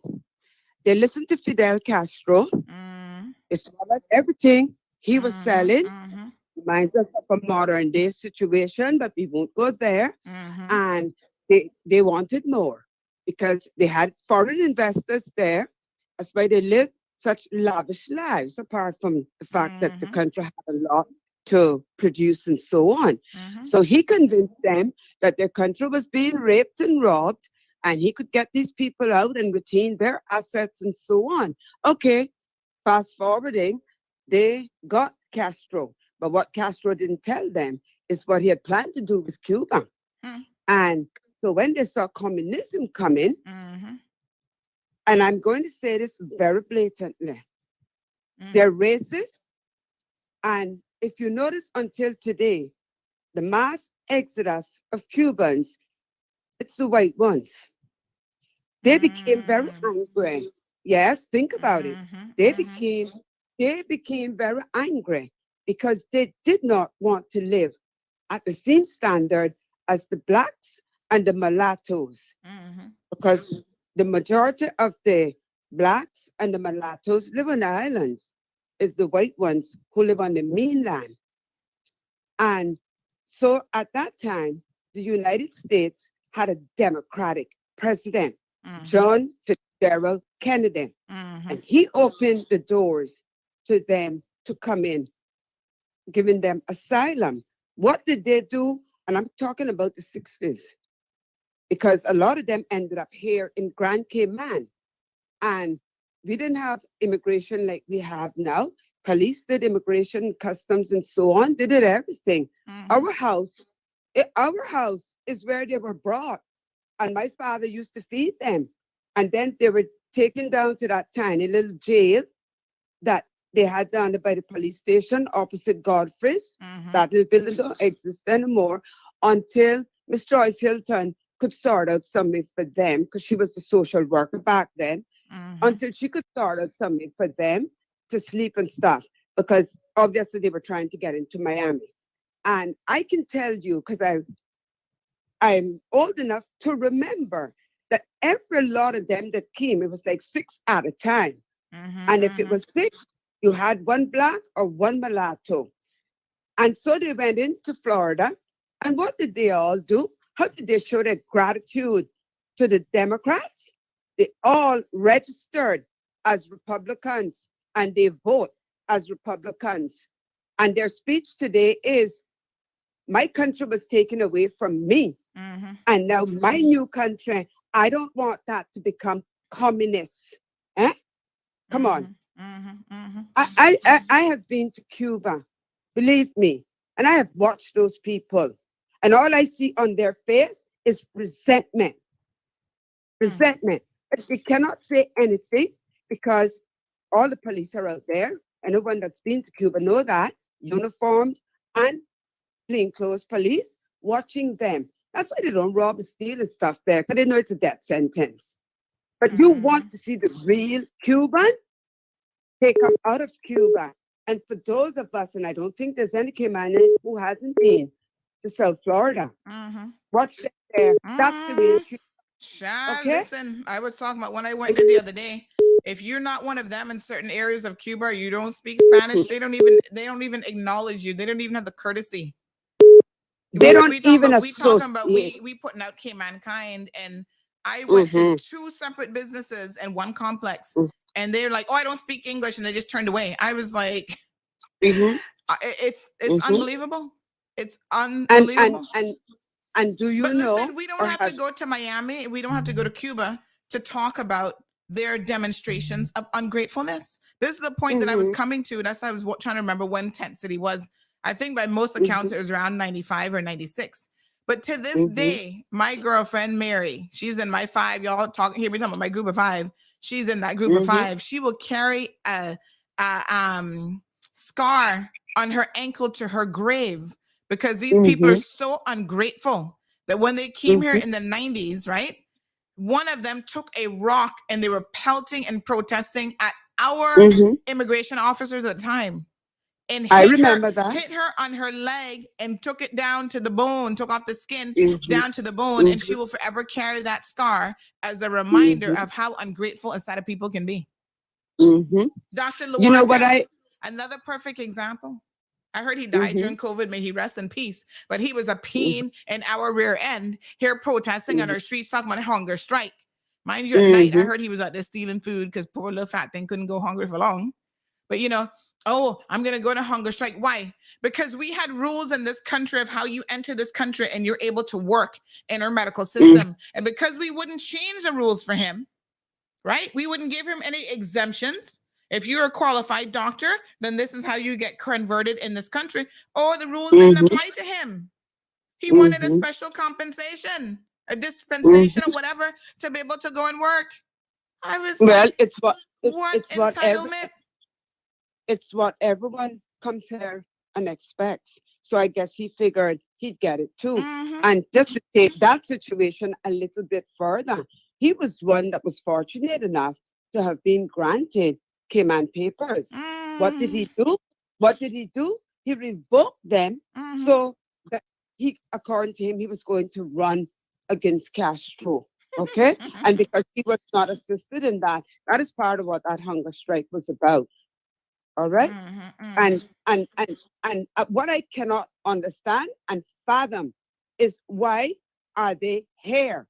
Why haven't they, as in the Cayman Islands government, found a raft or something big enough to put, or a barge, and put every one of them on and do what the USA have been doing?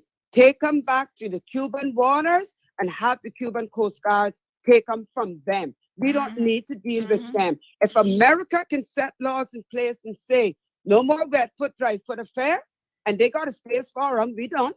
Why are we tolerating these ungrateful people? I don't care what anybody wants to say right now about any Cayman that want a job can have a job. That is not true, and we know it's not true. We have to look out for our own first. We have children, and we have the middle age, and we have elderly people in this country, Caymanians, born Caymanians, who are suffering. Let us look out for them first. And if we have anything left over, we are willing to share. But we have to take care of our own. They should come first. And as far as Cubans are concerned, I don't mean to sound mean this morning, and if that's how it comes across, I'm not even going to apologize. They are too ungrateful, and the only place they should be is in Cuba. Okay? They are ungrateful. I don't forget them. Like I said, they came in here. I'll never forget the time they hijacked a plane. Yes, hijacked a plane. The plane landed here in Grand Cayman. You remember? Because they wanted to go to Cuba. Listen to me. Like I said, their culture is different. They've had a very different and violent history. And so I'm not even here to judge them, what they do on their soil. But let's remember, they had open arms for the U.S. mafia to be able to go to Cuba and to have their way. That's part of their history. They have encouraged lawlessness from day one. So when Castro started doing his foolishness, I don't know what they were all upset about, because he was lawless just like a bunch of others. Well, like I said, they were the ones that swallowed everything he was serving up. That's why they became communists. They need to go back, look back at their history from the time of the revolution and understand why they became communists. Greed and racism, okay? That's why they became communists. And as I said, that is clearly demonstrated today in South Florida. Clearly demonstrated. They don't even mix, if you have noticed. The few Black Cubans that are in Florida, they don't even mix with them. They don't even hire them. Yeah. And then you can come to Grand Cayman or to the Back or wherever, here you end up, and you can display this kind of behavior. Now, if that, I'm not even going to call the nationality, but if that was another nationality doing that here, we know already what would have happened 15 months ago or whenever they got here. First of all, they wouldn't have the audacity to do that here. You know, when they end up in Jamaica, you know what they have the gall to tell the Jamaican government? We want, well, first of all, Jamaica still has a trade treaty with Cuba. So they will allow them to stay there and work. And they say, oh, no, we want to go to Florida. And Jamaica say, you have two options. You can stay here and work, or we will help you get back to Cuba. That's their options when they get there, okay?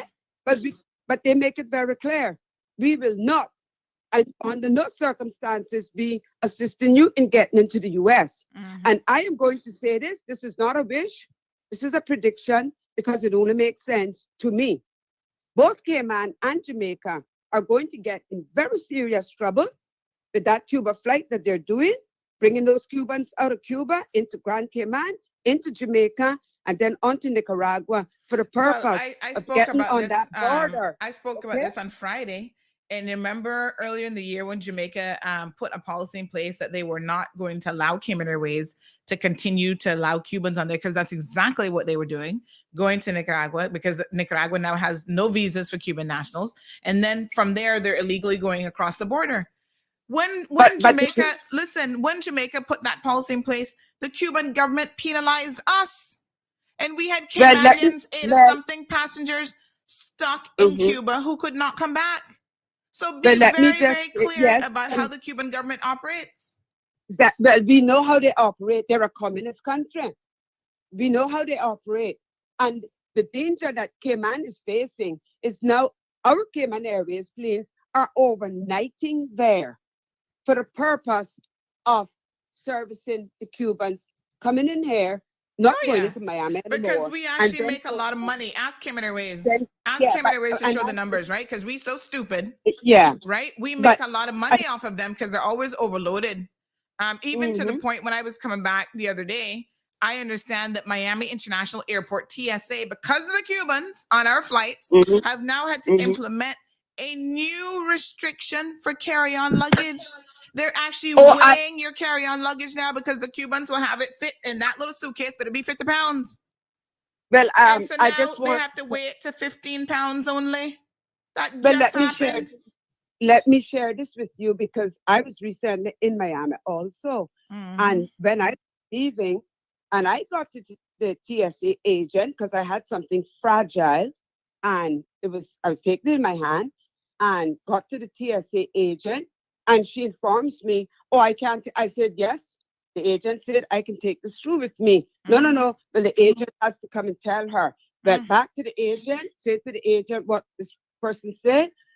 She said, "I can't leave the counter now." I said, "Well, you need to put something on this because she will not allow me pass." Okay. So she signed it and stuff. I said, "Yeah, but she doesn't know your signature. Don't you have a sticker or something?" So she got a Cayman Airways green sticker. She put it on the box. She signed it off and stuff. She said, "Tell her it has been authorized." And she then said to me, "We had to change the policy because of the Cubans." So even us traveling on our own airline, we are now being put at a disadvantage. And God knows that we don't travel like mules, okay? We check in our luggage and we pay for check luggage. So if they want to travel on our airline, check your luggage and pay for it. But I am not even going there. I am starting with what's happening right now with the planes overnighting there to accommodate them to get here and then on to Jamaica. Once upon a time, there were flights that you didn't want to be on going to Miami. I used to call them the Cuban flights. Now that's happening with Jamaica. You can't get a flight to Jamaica because it's full of Cubans. And I see the same thing happening here, where one person is weighed down like a mule, like with 3 and 4 backpacks on them boarding the flight. Going to Jamaica. And I was in Jamaica recently, and I had a Jamaican ask me, they couldn't figure it out. And they were saying, "Well, why are they coming into Jamaica?" They were not even aware that it was Cayman Airways bringing them. So they were wondering, "Well, why are they coming here?" I said, "They're coming here because from here they go to Nicaragua. And from Nicaragua, then they're trying to get to the border." Right. And I said, "This is something that concerns me very much." And I don't know why Jamaica, well, the reason Jamaica wasn't allowing that first flight to leave and so on, because their nationals couldn't get on it. It really wasn't anything to do with policies and so on. It was to do with that PCR test because of the timing of the departure. They had to have a PCR test anyone getting into Jamaica.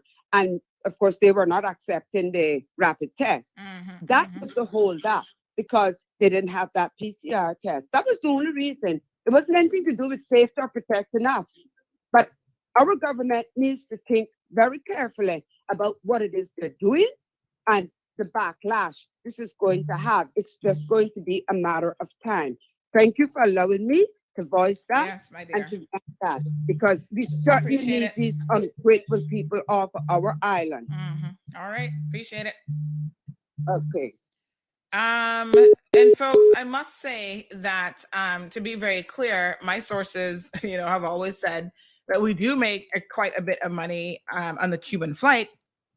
I don't know how it stacks up to other flights, mind you, but people are even cussing, saying during the holidays that Cayman Airways can't put on sufficient flights to get people back and forth from Jamaica, which we know has always been a top destination, particularly around the Christmas holidays, because now we have a daily flight to Cuba that actually overnights. The staff have to overnight there, and the flight crew are asking, they're wondering, how does the load justify this?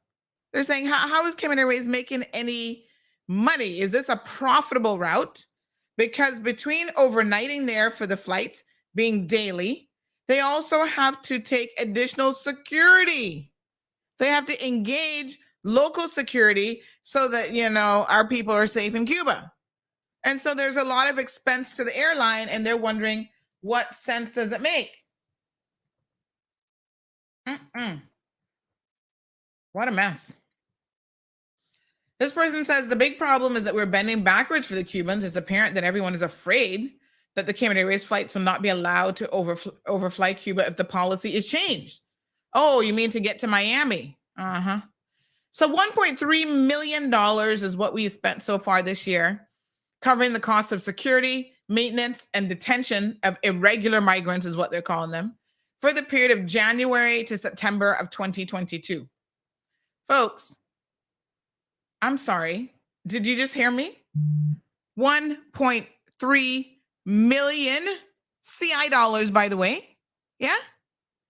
And you expect me to tolerate people walking up and down begging for food, I put that in quotations, when they're getting fed 3 square meals a day plus snacks? Some of y'all can't even afford 3 square meals a day plus snacks. No. I make zero, none, nada, no apologies for my post on Friday. In fact, I stress it even more. Stop the begging mentality. We don't want it here. And I don't care who he is and where you come from. Now, some people were messaging me yesterday. Oh my God, Sandy, you have to be careful because these people up in arms about your comment, they're really coming after you. So let me just address this and set the record straight. Because y'all know, I am not the one to be bullied on the playfield, honey child. Not today, not yesterday, and not never. Morning, caller. Good morning, Sandra. Yes, boy, you're hitting some notes this morning. You otherwise I think the ship or your keep her afloat one or two. She got to do something. But they got slaughter you for it. Yeah, but I got one question. I got one question to ask everybody, and especially, like I say, every foreigner that's in this country. All I can hear, Cayman owe this one, Cayman owe this country, we owe the next country, we owe this one, we owe that one. Can anybody tell us who owe Cayman? Who owe Cayman? Because during Hurricane Ivan was a great example for us. Hurricane Ivan, we had the people that nobody didn't go nowhere. The white ones, the white ones that didn't want to do nothing with us, they all ran. The ones that stayed behind and so-called stuck around us, they didn't stick around with us to help us, because they know he won't help us. What they did, they came and they helped rape us with the containers was coming out of this country from all over the place. All over the place. They were shipping them out here. They were standing there, our handout lines, getting all our supplies. They're shipping it back to their country. Not only the Cubans, not only the Jamaicans. You had the Filipinos and every nationality. We turned around and we had the wonderful COVID that was all our scapegoat for us again. They had them, and COVID was just a scapegoat, and it was a perfect scapegoat for Cayman. Instead of when we shut the border down, we should have said, okay, those that do not have enough to keep in their country, I don't want them to see in my social service line. Get no handouts. Yep. You should be on the next flight out. When we open back up, we want to be able to put some place for beneficial Caymanians, because Caymanians is the only people that gets nothing out of their country. Nothing out of their country. We give everything. You know what is so crazy? It's sad when you see the food bank line. 99% of the people, they're not even Caymanians. I'm just saying. But thank you, because you know that we're importing poverty. This is what people mean. Charlene, I mean, Miss Sandra, I'm glad you hit the food bank line, because let me tell you something. The food bank line, that's another racket that we only imported more poverty. I would like Cayman Islands government, and we got our government to blame, because we have imported the labor, the cheap labor. Right now, we got the white-collar Caymanians that is in power, that is hiring these people from all over the world, where their dollar has value. Our dollar don't have no value. Our dollar have value for them because they can take $1 my dollar and go back and build a mansion. When they take it back to their country. But we came on because when they can afford to hire the foreigners here, if you look at the white collar companies, that is who's got the people, $6 an hour. And I was made to understand from the same people that are signing the contracts, the $6 contracts, they're not even paying them $6. But they agreed to sign for it because that's what the policy says. Who and we need none of you chopping off the limbs off the tree unless if the tree is dead, you root her up because she's no more dead. So dig her up and plant a new one. We need to start going at the people that is creating the poverty here. We need to stop bringing in all of these people. If Caymanians got to live at NAU, the reason why they got to live at NAU is because they're not getting the piece of the pie. They need to stop the birth of Caymanians who work. Yes. Which can you take? You got one child. Some must got 4. Some must got 8, 9. And which one of us is going to be able to go to fosters and well, we tell our children they can't drink milk no more? Only the ones that coming in here can drink milk because they can all manage everything. And we need, again, we blame the government. We got cynical, and they can crucify me for calling Shadda's name. We can say what we want to say. Shadda might have been him. I'm not saying that they're not good doctors. I'm not going to say that because according to them, they're saying that. But Shadda was supposed to be bringing in money into the country. Medical tourism was supposed to bring in money. They have no giant cynical to take out from us. But poor Dr. Tomlinson, who can't use cynical because cynical not accepting Dr. Thompson or not allowing Dr. Thompson to use it. Check the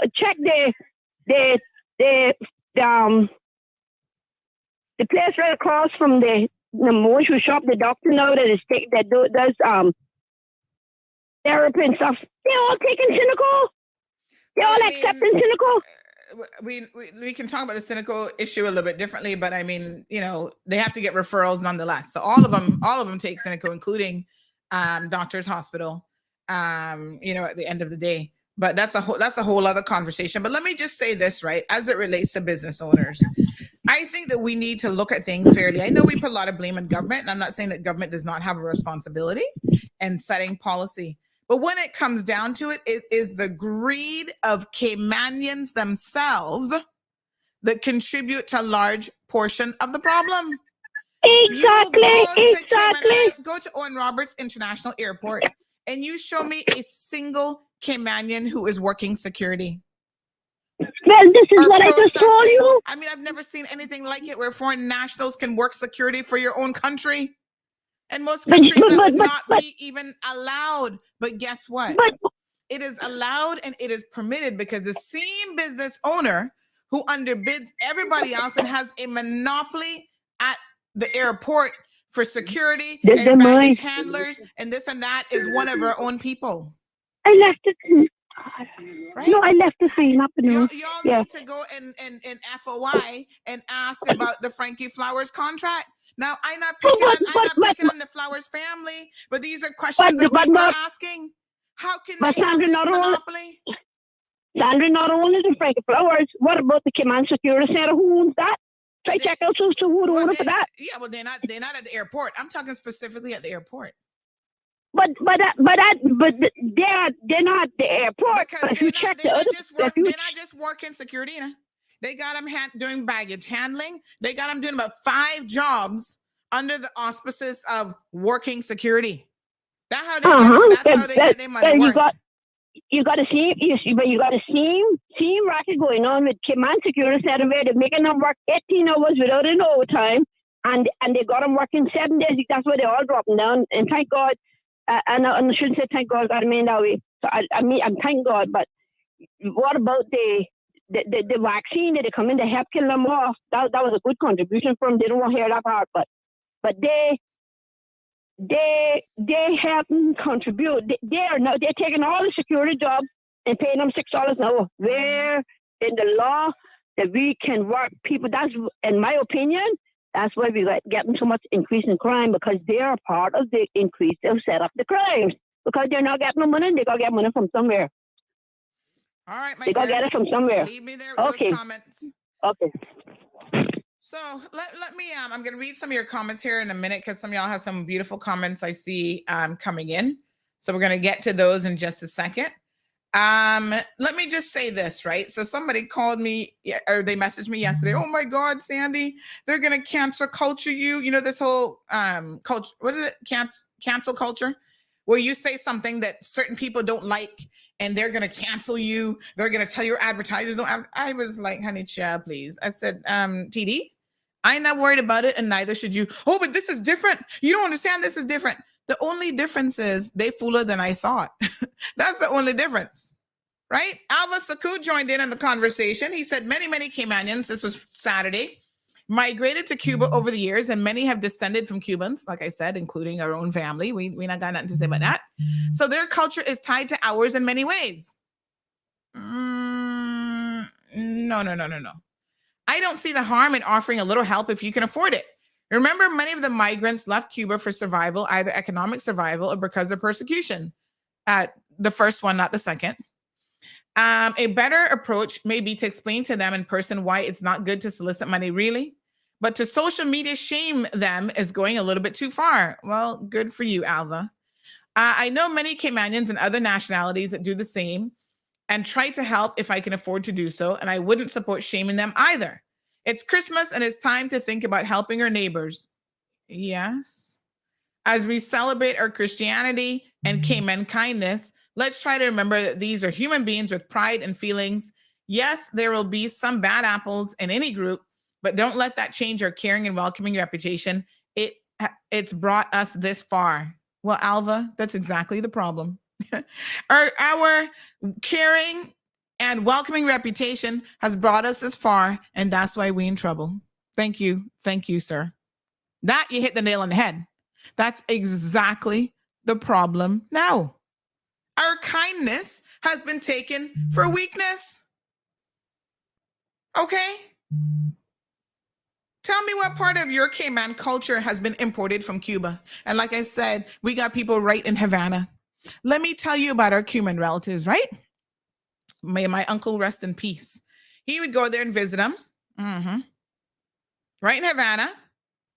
Of course, they were always happy to see him because, you know, he bringing them goods, American dollars and more. Yes. So every month, my uncle go and send them money. This is Cayman kindness. I got to tell y'all how ridiculously kind we are as a people. Yeah. We are so kind that every month my uncle is sending money to these people. Stick a pin. You're right. They are Caymanians. They actually came to the Cayman Islands, had the opportunity to work here because they're descended from Caymanians. Yeah. Have the opportunity to work here like me and you and just be a Caymanian, integrate, whatever. You know what they did? After a couple months, they say, no. We don't want to come in. We don't want to stay here. We must go back to Cuba because y'all worked too hard. It was like, what? The rest of the family in Cayman was like, say what? We work too hard? Yes, it's hard in Cayman because y'all have to work for everything. You have to get up every morning. One is like a school teacher. These are qualified professionals, you know? And they left Cayman and went back to Cuba. Hear me now? Because they don't want to get up off their asses and go to work. I was like, what the hell these family members saying to me? Cousins in Cuba? Lazy as they want to be? Oh, yes, because we've gotten used to socialism. We've gotten used to Castro giving us milk till we're 5 years old, beef every so often, cheese, and one package of rice for the month. Yeah, bobo. Now how it working Cayman for true. but I don't even understand that lifestyle. So when what his name there? Alva talking about the culture. What part of culture have we adopted? Because I know one thing, not me. And we got cousins right there, right in Cuba, right in Havana. And I'm not adopting none of that slackness. Yeah. They refuse to remain in the Cayman Islands. Oh gosh, I have to go and teach every day. Well, you're a damn teacher, aren't you? They went back to Cuba to suffer and wallow in their miserableness and complain about life is so hard and begging. My poor uncle here. Oh, tío, life is so, muy mal, muy mal. Ayúdame, por favor. It's like, what? Get up. You can come to Cayman. They have a right to come to Cayman. And they came, saw that the rest of us have to work hard for what we have in life. And they said, no, that is too much. And they picked themselves right back up, packed their little suitcase, and returned to Cuba. But yet, here the beggar mentality, no? My poor uncle passed away, and he's passed away a number of years ago now. My poor aunt keeping his wishes every month. She's still sending these people in Cuba money because she knew that's what my uncle would want. You can imagine. Every month. Keeping them in good stead. They're getting used to this money now. So one day they got a message talking about the fancy phone, the one where you swipe up like this and you touch and I need one of them because the little nephew now he getting used to designer shoes off this American money. They getting all kind of living a highfalutin life when they really should be trying to save it, right? Because remember now a lot of them don't even own the homes that they live in. The Cuban government own everything. So you should be trying to work towards a little something of your this mentality is part of the adoptive side of culture. So my aunt was like, you want what? Fancy phone. She's like, look, I get up every morning, 5 o'clock in the morning and go to work and don't get home till 10, 11 o'clock at night in my 70s. And not even to me got no fancy phone, no iPhone and swipe up phone and this and that. Oh, but you expect us to purchase you $1,000 plus phone and send it so that your nephew can learn the lessons in life that he can just beg from people and he can get it? I'm sorry, Alva, but I don't know what the hell you're talking about. Okay, I'm sorry, but I cannot agree with your position. Now you have a right to say it. Anyway, this person messaged me yesterday. Oh, the powers that be. Oh gosh, they're against you now because you spoke out against Cubans and they're going to cancel culture you. Let me just pray for y'all for a minute. Y'all don't even understand the concept of cancel culture in Cayman. Speak the truth and shame the devil. Be what it may. You think I'm worried about cancel culture? Let me explain my position very, very carefully. For those of you who feel the necessity to worry about me, do not worry. What a good book say, put that worrying to the side. You don't worry yourself. Because the joke of the matter is, from day one, the so-called powers that be tried to stop CMR, and they were unsuccessful then.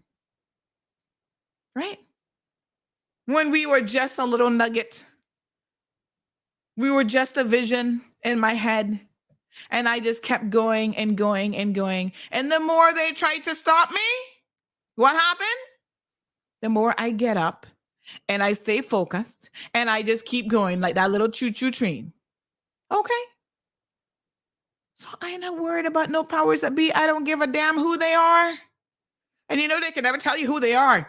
Oh, these are big people now, Santa, these are big people. I'm like, honey child, please. Do I look like I'm losing any sleep at night over this? This is the problem now in Cayman. Why people are afraid to speak out. Why they be running to CMR and every single post is Sandy, keep me anonymous, but here's this, here's that. Yeah, because y'all let these people believe. And I don't give a damn. If it's politicians, I don't give a damn if it's business owners.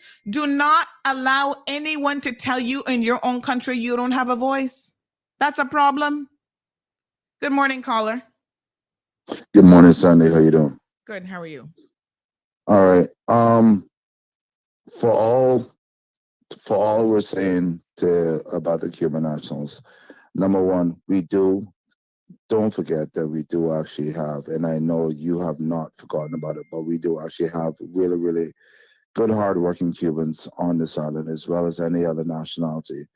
And this thing is making them look bad and embarrassed and a black eye on that community that they're doing. Cubans reached out to me over the weekend as well, and they say, Sandy, keep the pressure on these people. They do not represent us, and we are Cubans. And another thing about Cayman is Cayman have a very, very, very a slip memory of forgetting things. Do you all remember that lady that came here from a different nationality that said how easy it was for her to come here and get a job, make thousands of dollars and jump throughout the Caribbean and make more money out of Cayman because she could come Cayman, pay off her college debt within a short period of time and then leave and go somewhere else? But Caymanians cannot even get that opportunity. I will tell anybody this, that regardless, Cayman is basically a whorehouse for every nationality to come here to make money and leave. And the people that's in the whorehouse cannot make no money for themselves. And at the end of the day, it is what it is. Because if you're saying right now that someone's picking up these people, carrying them wherever they want and get a job and work on constructions, but yet you have honest working Caymanians that's willing to try to get out of labor out of one day and they can't get it. So where's that fair? You understand? And they don't see it, and I don't condone it, but the uptick, because you have some people that are just lazy as shit, but the uptick of all of these crimes going around, people getting their purses, ripped out of their hands and all kind of stuff, that's need to stop. You know what I mean? And at the end of the day, where's all the millions of dollars that they're putting in for the protection of our border? Where the hell are all these guns coming from? Because now I feel like we're in the Lone Star State of Texas. Yes, but at the end of the day, Sandy, my other question is, of all the people that had all their mouth, why is it they're in the corner? Why is it they're not calling or saying anything now? So, I mean, most anything when they learn to talk, but now they're not talking. So where are they now? Yeah, so all the lip that they had for the weekend, all the lip they had for the weekend, where are the lip now? Well, Monday morning they in the office, so they can't talk. Yeah, it's easy for them to sit. We call them keyboard warriors, where they sit behind a keyboard and behind a computer and they can type and say anything. But when it comes to actually defending their position with facts, that's when they lost. You see, they wasn't expecting me to go back over 10 years and pull out receipts of how I've been talking about this begging culture, and it has nothing to do with Cubans. Because I don't support xenophobia. I don't support hate against any culture or nationality or people. I am trying to speak facts on what is happening around us. And I make apologies, zero apologies for saying in this country, Caymanians should come first. That don't mean we're going to abuse anybody else, or we're going to mistreat anyone, or we're going to treat people less than human. That would not be right. But Caymanians first. And I'm sorry, Alva Saku and the rest of you, I do not care. Begging is not part of who we have been and who we are. And whoever is doing it needs to stop. Every single time, the one I tell you about, my Pasador place, riding up and down his bicycle, every time I see him, I say, go home, stop your begging. The time you spend cycling up and down in hot sun all day, you could get a job. And I don't give him no money because all he's doing is buying drugs and alcohol with it. Yeah? Correct. And I'm not encouraging that. And so why am I feel sorry for Cubans when we're spending almost $2 million on them already for the year? Feeding them, giving them snacks, phone cards, foster everything, housing them. What's the money for? Open your eyes. It's not for food. My other question is how much money, when you're talking about spending money on the Cuban nationals or whatever that comes here, and unfortunately that comes here that because of their way of life back home, how much millions of dollars did they end up spending on feeding Caymanians, giving them phone cards or assisting them with jobs? I just leave it out with that one. Thank you, my dear. Mary says, that's right, girl. When they tried to hold you down and prey down on you, let it make you stronger and continue to do well. Poor them. I keep telling people, don't let people get in your head with their foolishness, right? I stand my position and I am unwavered by what is happening in the community in terms of chatter. Because when you're on the side of right, it doesn't make a difference who else is standing with you. You can't be swayed just because the wind changes a little bit.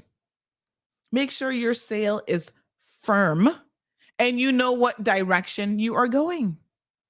Now, I hate to say it, Alva, and I'm not really trying to pick on you this morning, but how many other issues have you spoken out about when we needed your voice and you were not there? We needed your voice for Caymanians, not for no damn Cubans. Yeah?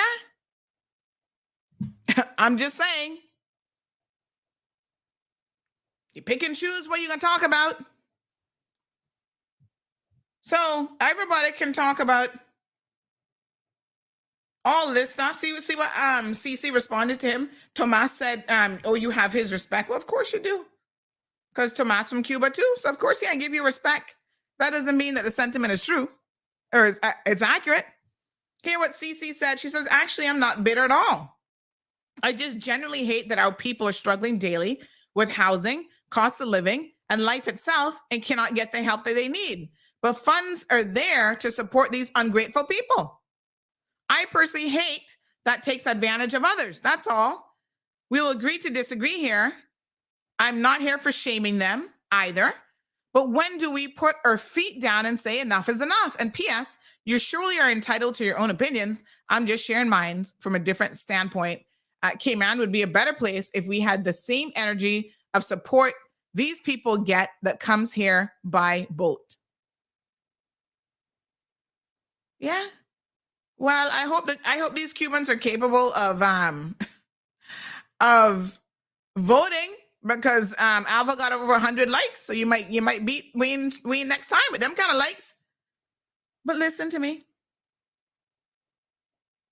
He says that posting someone picture on social because they ask for help, not how I would do it, but to each his own. How would you do it exactly? How would you address this issue? I'm just wondering. Because the bottom line is nobody's addressing it. And what I'm telling you all is the energy in the community is shifting to be very anti-Cuban. This post is meant to reach everybody. How else? You said I must walk up to these people. First of all, they didn't do it to me, right? They did it to somebody else. Because I can tell you if it was me, I would have tried to school them, but then they got claimed that they don't speak English. They're walking up to other people who are like calling me on the phone, complaining that they're feeling hostile towards these people and they're getting aggressive with them and they don't want them begging, blah, blah, blah. How are you going to step up to people that you don't even know and try and give them a schooling? Listen, this post, for the record, has sent the message, let me just put it this way, loud and clear in the Cuban community here. I'm pretty sure a lot of the migrants now are understanding, or at least they're hearing it. Stop going out, roaming our streets and begging and making yourself a damn nuisance. You're bored? We got some community work for you to do. Why not give back to this community that is helping you to the tune of $2 million, feeding you every day, giving you a belly full? We got a lot of cleaning up to do. You could do all kind of stuff instead of walking up and down our streets being idle. Maybe that's what you could do, Alva. Go and organize some of them to do some volunteer work, and then maybe we wouldn't feel so bad about them trying to beg and still getting money from our government and working under the table. I'm just saying. Suzette says, do not let them try to frighten you, Sandy. One of them will not even admit it. that you, Sandy and CMR, the reason why they themselves are more educated today, more aware of what is what, more knowledgeable, more knowable. I say to them, Anna, try go sit down. Listen, Suzette, thank you. Thank you to Mary and the rest of you. I'm not easily moved. Listen, I tell you that I can't really explain to you how I've become what I've become, right? As I say, by the grace of God, I have been knocked and pushed and this and that, and just like a fine diamond, honey child, it's all the roughness that makes you just glitter at the end of the day. Yeah. What did Rihanna say? Shine bright like a diamond? Wait, I'm trying to stop you. Don't give up. This is a lesson to everybody. Don't give up. You have an idea. People think it's a joke. Oh, you're not going to succeed. Who are you? You just some black nappy-head child from Georgetown. And your point is, so what? You have a good work ethic. You have something between your heads. You have a gift. Get up and help yourself. One of the observations I've made in life is whenever people see you focus and doing what you need to do, oh God, it's just amazing the people that come forward to help you. They see it and they appreciate your desire to work and achieve something. My entire life, I've been fortunate. One person giving you a positive word here and there. Oh my gosh. I'll tell you what. Let me share with you, right? Even when I was fighting this crook, John Felder, he's still a crook. We called him a crook and he tried to sue us for it and he eventually lost. And he's still a crook. So when we had to appeal the default judgment, that's the only reason he won, because we were ignoring him, and that was my mistake. Completely own up to it. I had a certain business owner in Cayman, a certain developer. Caymanian Jamaican, been here for years, originally from Jamaica. Multi-millionaire, easily. Call me and say, Sandy, this man is a crook. You exposed him. I know him to be a crook. He has crooked me. And many other people who will not speak up in this community, huh? Come and see me. I got something for you to help with your legal defense. I was like, you do? There's someone I hadn't spoken to in years. I hadn't even seen him in years.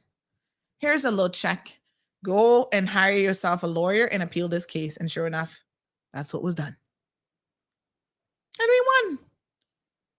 Because the truth has a way of prevailing. That's exactly why I'm going to, even all this time later, I'm going to appeal the Matthew Leslie conviction. Because the truth has a way of prevailing. Nothing I said was untrue. And yet the court can tell my lawyer, and he was so confused, don't even get me started on him, that this was not a case about the truth. Apparently, the truth can insult people, and that's enough for a criminal charge? No, something's wrong here. Speak the truth. I hope y'all notice how the man not come back from Belize all these years. I'm just saying.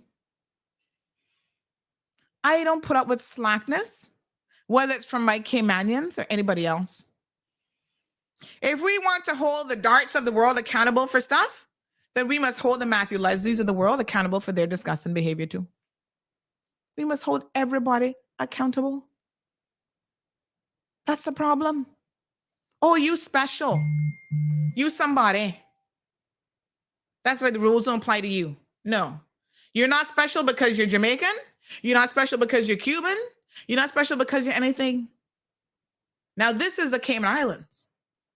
So if I say, forgive me, and not really care what you think here, right? That in your own country, you should be able to get a little chips of an advantage because you were born and bred on this soil. Is there anything wrong with that? Just like in the United States of America, there's certain positions you cannot hold if you are not a born American citizen. Not getting it by a piece of paper, not being sworn in by a judge and passing a test. Good morning, caller. Morning, how are you doing? Right here, my love. How are you? Just as troubled as you are. And hear you talking about your case and how the truth didn't matter. Mm-hmm. So the court claimed, so the judge claimed, I should say. Well, that is partly the reason why I'm deeply concerned with certain amendments that are going through, particularly the contempt of court and the anti-corruption bill. Mm-hmm. Because I do not see how that's going to end well. Now, I've read the case that you gave me, and I don't believe that case is equal to the provision, because it's dealing with breach of trust, and the specific provision in Section 17 of the Anti-Corruption Act is dealing with abuse of authority. Mm-hmm. And I hear the Premier saying that it's not going to change the existing position once it's amended. But you know what I notice? That same claim is not made in the explanatory memorandum to the bill. Nowhere in the bill is that same claim made that it's not going to change the meaning. Now, why would that be the case? Have you sat down and listened to have you sat down and spoke to a criminal lawyer? You know, I reached out to someone the last time you called in about this point, and I said to her, she's one of the best criminal lawyers in my opinion in Cayman. And I said, am I missing something here? You know, did you listen to the conversation? She said, you're spot on. So I'm not sure, Denny. I don't know how to explain something to you that you're just not grasping, unfortunately. But I guess you have to wait till the first case comes up, and then you will see it in application.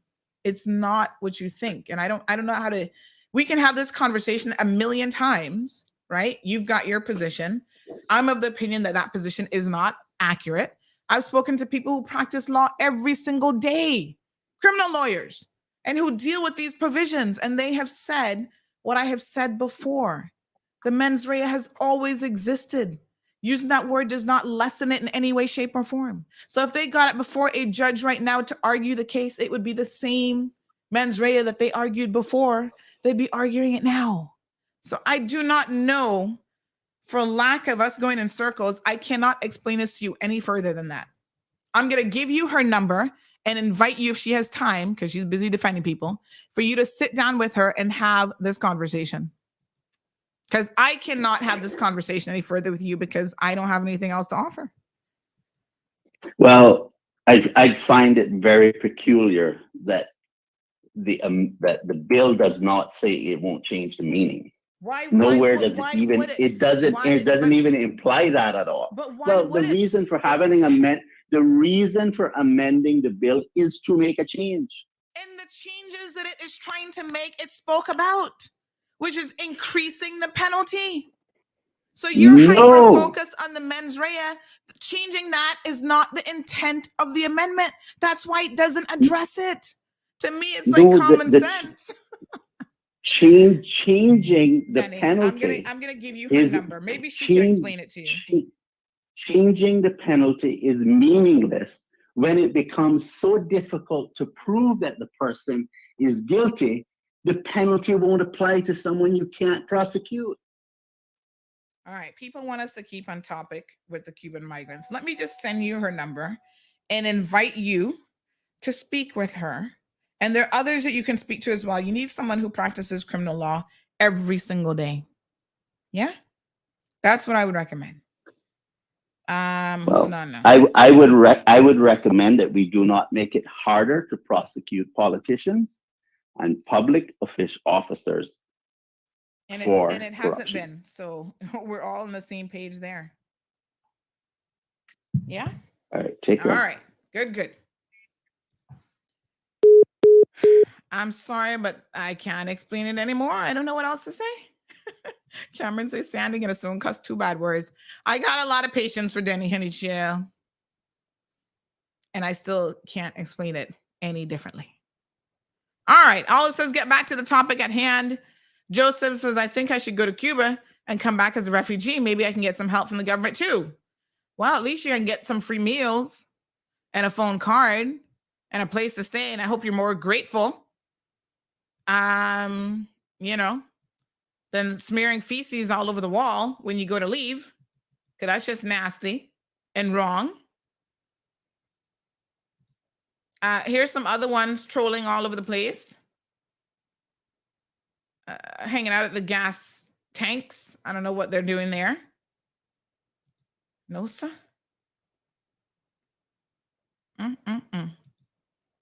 Stay. We need to have the COVID rules back. Turn in your yard.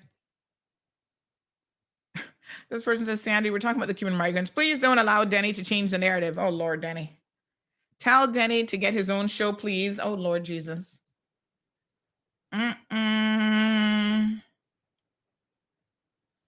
This one says, hey, and he loved to say how he used to live in the USA. Who? I missed something there. This person says, a true Caymanian would understand what you're saying. Alva's Jamaican. His opinion is mute. Oh, God. Y'all going there with poor Alva? Lord Jesus. 90% of the Cuban Caymanians are from Isle of Pines. Almost all the Cuban connections and Cayman descendants are from there. That's kind of like the Bay Islands and Honduras. The mainland people don't, you know, the Bay Islands don't consider themselves the same as the people from the mainland.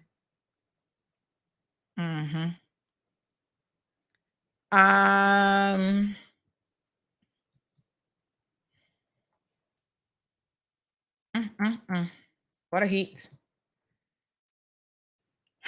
Someone says WestJet, Air Canada, United Airlines, Delta, Cayman Airways are all with the Flanky Flowers group, pushing out Cayman Airways staff from the counter, giving them supervisor position in Cayman Airways contract airlines. What a mess. I tell you. We have to be willing to accept our role in all of this. Like I said, we've created a hot mess of a situation. El Rey says that looks like the island in the Eastern Avenue Ruba station. Oh, is it? Good morning, caller. Hello. Yes, morning. Morning. How are you? I'm all right. I'm fine so far. Trying to, I missed a little bit of the listening to what you're talking about. I just got off the phone, and I am furious with this, and I trying to talk as calm as possible because I don't have a spark or slip up. Now, these people in work, in immigration, in business, when I get my business license now, right? And I have assistants to help me out with it because I don't have no fucking time. No, sorry. I don't have no time to listen to what I have requirements and all of these type of things. I have all of that, right? I don't want it to be dealt with the way it's supposed to be. Take all of the information that I need and sort this thing out because I've done it by myself and I've caused too much attention. Police come after me out, and I'm afraid of them. I'm afraid of them. They can manipulate a lot of people, but they can't manipulate me because I already done master the art of manipulation.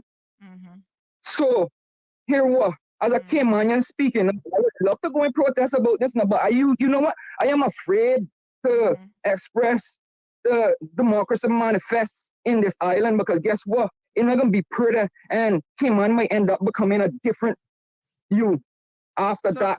Explain to me what's going on. I'm not quite following what the issue is. What's happening?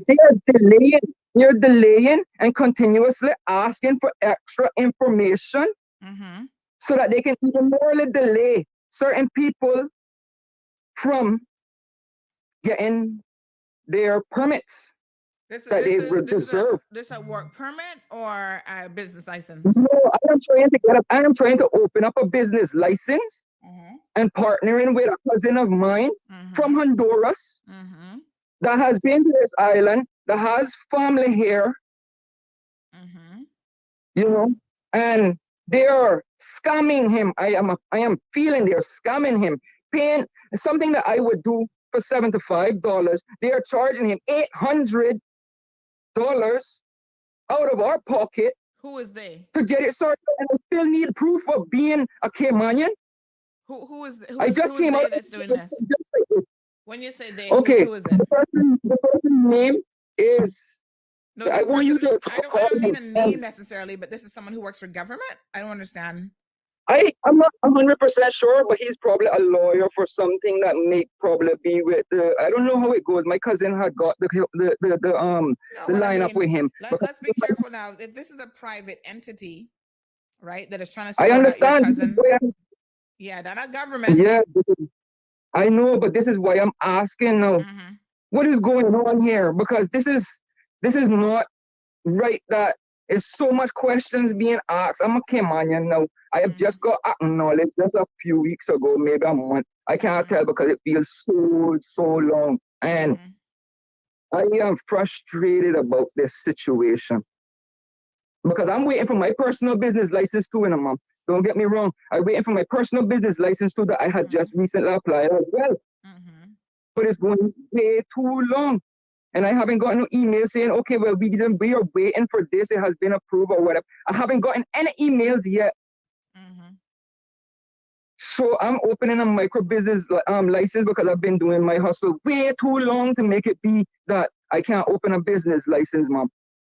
Over 10 years now I've been doing this, and then the restriction is that the problem was about disposal and all of this type of thing. I can't pass inspection because of disposal and this type of stuff. I mean, like, you know, how these other people can do it, and all they're doing is just dumping in our trash, in our trash more, and setting it on fire. Yeah, why can't I would get need this? a little bit more information to kind of understand fully what's going on. But maybe you message me off air and we see. I just want to know why I missed out a little bit of your segment, so I don't continue now. Yeah, all right, my dear, no problem. Thank you. Well, I mean, people get frustrated for different reasons. You know, there's a lot of hurdles. I was speaking to someone on, I think that was Friday or Thursday of last week, about how when I had my $1 million idea, how SEMA managed to frustrate me into the ground where I just walked away from it. I can tell you all a brief story here because I understand the sentiments, and what I want to tell young people is don't give up. In that instance, I walked away from it, but I also am a believer in you're right where you're supposed to be. So I walked away, and it was probably still for the best, right? So I had this idea about using prepaid debit cards as a replacement for the traditional money services business, right? You can top them up. You can put your salary on them. I'd done all of my homework, had my vendor situation sorted from overseas, custom cards, had my compliance manual done, everything, because I know, oh yeah, they come at you with all this KYC stuff so they claim, oh, money laundering and this and that. At the end of it, SEMA had 3 folders this big, meeting after meeting, right? The law says $30,000 cash injection to start up a money services business. They doubled it for me because, oh, the law gives them discretion and they think there's added risk because I'm not already in the business. No. There's added risk because it's me and I'm just a Black girl from Georgetown. Let's just be honest here now, because there's some white person who you didn't know, and it could come from someplace else that you don't even know who they are, some scammer, y'all would have approved them for it. It became a pissing competition from the regulators over at SEMA. This one in banking, this one in compliance. I had so many friggin' meetings with them. I got fed up. They would ask me the most ridiculous questions. Well, oh, how did you come up with this idea? You're 10 years ahead of yourself. And I said, actually, no, Cayman is about 10 years behind, if truth be known. Yeah, y'all just clueless. The technology is there. Well, you know, what if someone comes off of a cruise ship? All these scenarios, what ifs? What if someone comes off of a cruise ship and they want to misuse your card? And I said, tell me something. Can you show me a single case where SEMA or any bank has ever prevented someone from money laundering? Y'all catch them on the tail end. You don't prevent money laundering. You put all this stuff in place and the crooks still find a way. Oh, $10,000 will flag them. They can put $9,995. Who are you stopping? The real criminals from money laundering, you're not stopping them. They can still find a way. And every single time they would throw something at me and I would answer it. Oh, wow. That's a brilliant answer. I'm not here for brilliant answers, you donkeys. I'm here to get my license. You know, I had investors they frustrated me to the point where I said, you know what? Forget it. And this is what happens to a lot of Caymanians. You have a good idea. You do everything by the book. And these people just want to turn you this way and that and bring you around. And they get you confused and befuddled. And you don't even know what the hell going. I'm sitting there looking at them like, when did this become a pissing competition about, oh, that's a brilliant answer? Am I here sitting an exam? So the answers have to be brilliant? You're testing my intellectual capacity? What is this really all about? You have a solid business plan. You've doubled the cash injection portion of it for me. And I still said, no problem. I got my 60 grand ready to liquidate the company. Got my staffing manual, KYC, due diligence, everything. And they still pissing around. So I understand that college frustration. I don't have all the details, honey child. But I understand how the system can have a way of frustrating you. Because I have been there. Same thing when I started my little roke business. I had one of the wattlers, the white ones, now that could believe they're different than anybody else. One of the white ones said to me one day in government building, oh, how did you come up with this idea? It wasn't what he said as much as how he said it. And I looked at him and I said, what does that mean? Do you know me? You know anything about my intellectual capacity, my business acumen? What do you mean? How did I come up with this idea? Any different than how you came up with ideas that you have, gotten rich off of in life? Our own people, our own Caymanians, we will import people in and again, put them in management positions at SEMA, and they gotta sit there asking Caymanians foolish questions and then have the audacity to talk about, oh, what a brilliant answer. Oh gosh, I hadn't thought of that. Well, that on my damn business that you hadn't thought of it? You're the one who claiming that you know it all and you're concerned about money laundering, but yet I'm telling you something you haven't even thought about it? Morning, caller.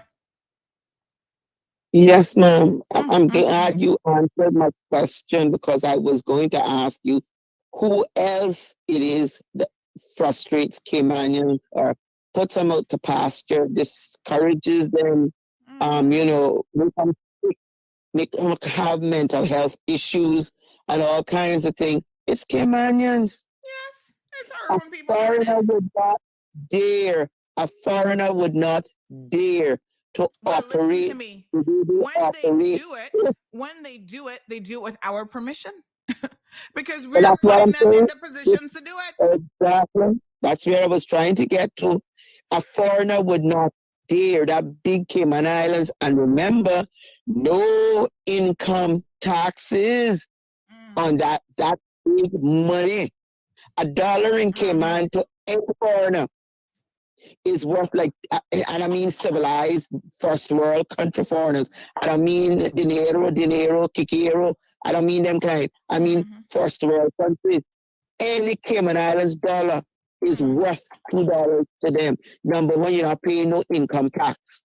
And already with the income, the salary they get in Cayman, they're up to the 33 and a third income tax bracket. Then the money is worth, just pure calculation. It is worth like $1.25 in their money. They're gone 50 cents. And if you add up all of the little side shows that they will have to perform in their own country, $1 Cayman is worth at least $2 somewhere else. And I would be talking about America and Canada in particular. And I talking about England, America and Canada. If I gotta have any boy torment me, let it be the English man. So they would know not to cross the line if there was a border or a boundary set for them. But it is us who allow that because one Caymanian don't want to see another Caymanian with anything. I so hate the adage crabs in a barrel. I saw and let me be very, very clear. Yes, and let me be very, very clear. There's some Caymanians who have managed, for whatever reason, they're now the merchant class. And so they think that they're the only ones and their families are the only ones who should be able to get anything in Cayman. They don't want to see a no-name. They don't want to see a no-name. Oh, who's Sandra? Who's Sandra Solomon? She not nobody. Who she is? Where she come from? Who her dad is? But if they only knew who Sandra Solomon really is, and you won't talk your own story, but if they only know who Sandra Solomon really is, because to begin with, when you can call yourself a Solomon and E-Banks a Miles, that is Caymanian. And you're picking it up on all two sides. And my beloved people, I love a Macfield. I love a Macfield. I ain't got trees in my yard game after that. But you see, one thing I want to say, right? And even to the young man who just called in, there will always be obstacles in your way. And a lot of times obstacles are people, bad-minded people. But you have got to, don't let them frustrate you. You have got to continue doing what you're doing. Now, if you need our help, I'm sure Alva has a law degree too. I'm sure he'll be willing to help you. He can't be just for the Cubans. Give us a call and we will assist you. Even if it means making a phone call to say, why are you giving this young man a hard time? What document is he missing this time? Because sometimes I told y'all last week, they messaged me talking about I didn't send them my memorandums and articles of association. So they were going to defer my CMR license again. I said, really? According to my email, it was sent on this day at this time. So come again. Oh, we're sorry. We'll have it relisted quickly. You better. But that's just us. Yeah. If there is a blight to give it to the Cayman. Oh yeah, no. We're not gonna get it. We're not gonna get it. We are not gonna get it. Yes. In this that is why. Let me say this, Charlene. Right. That is why. When we named this whole platform Cayman Mall Road, you know many people are cussing, but they don't understand the name and this and that. Oh, you engaging in gossip. I said, poor you. I said, you don't even know your history. I said, what is the Mall Road? There's a reason why we cover more than just the standard government releases, honey child. It's called the Mall Road for a reason. Go and look up the history of the Mall Road. Go to the Mission House in Bodden Town, and they will tell you what the little African girls, slave girls back in the day, used to do to bring the news home to then capital Bodden Town. They walked by foot from Bodden Town on the real Mall Road, no lights, mosquitoes killing them, all kind of stuff going on to bring the news back. But guess what? Along the way, they got not just the official news of what ships were coming in, what supplies were coming, what court cases. They heard, Mrs. So-and-so wife having a baby, but he also got a little side piece over here that she pregnant too. That was part of the Mall Road news. So I made no apologies for choosing a very Caymanian name for this platform. And if you don't like it, like I tell them, go read something else. You give it up. You give it up. You give it up to see who gonna be squabbling and gabbling it to pick it up, because you can now see the sense of it. Yes.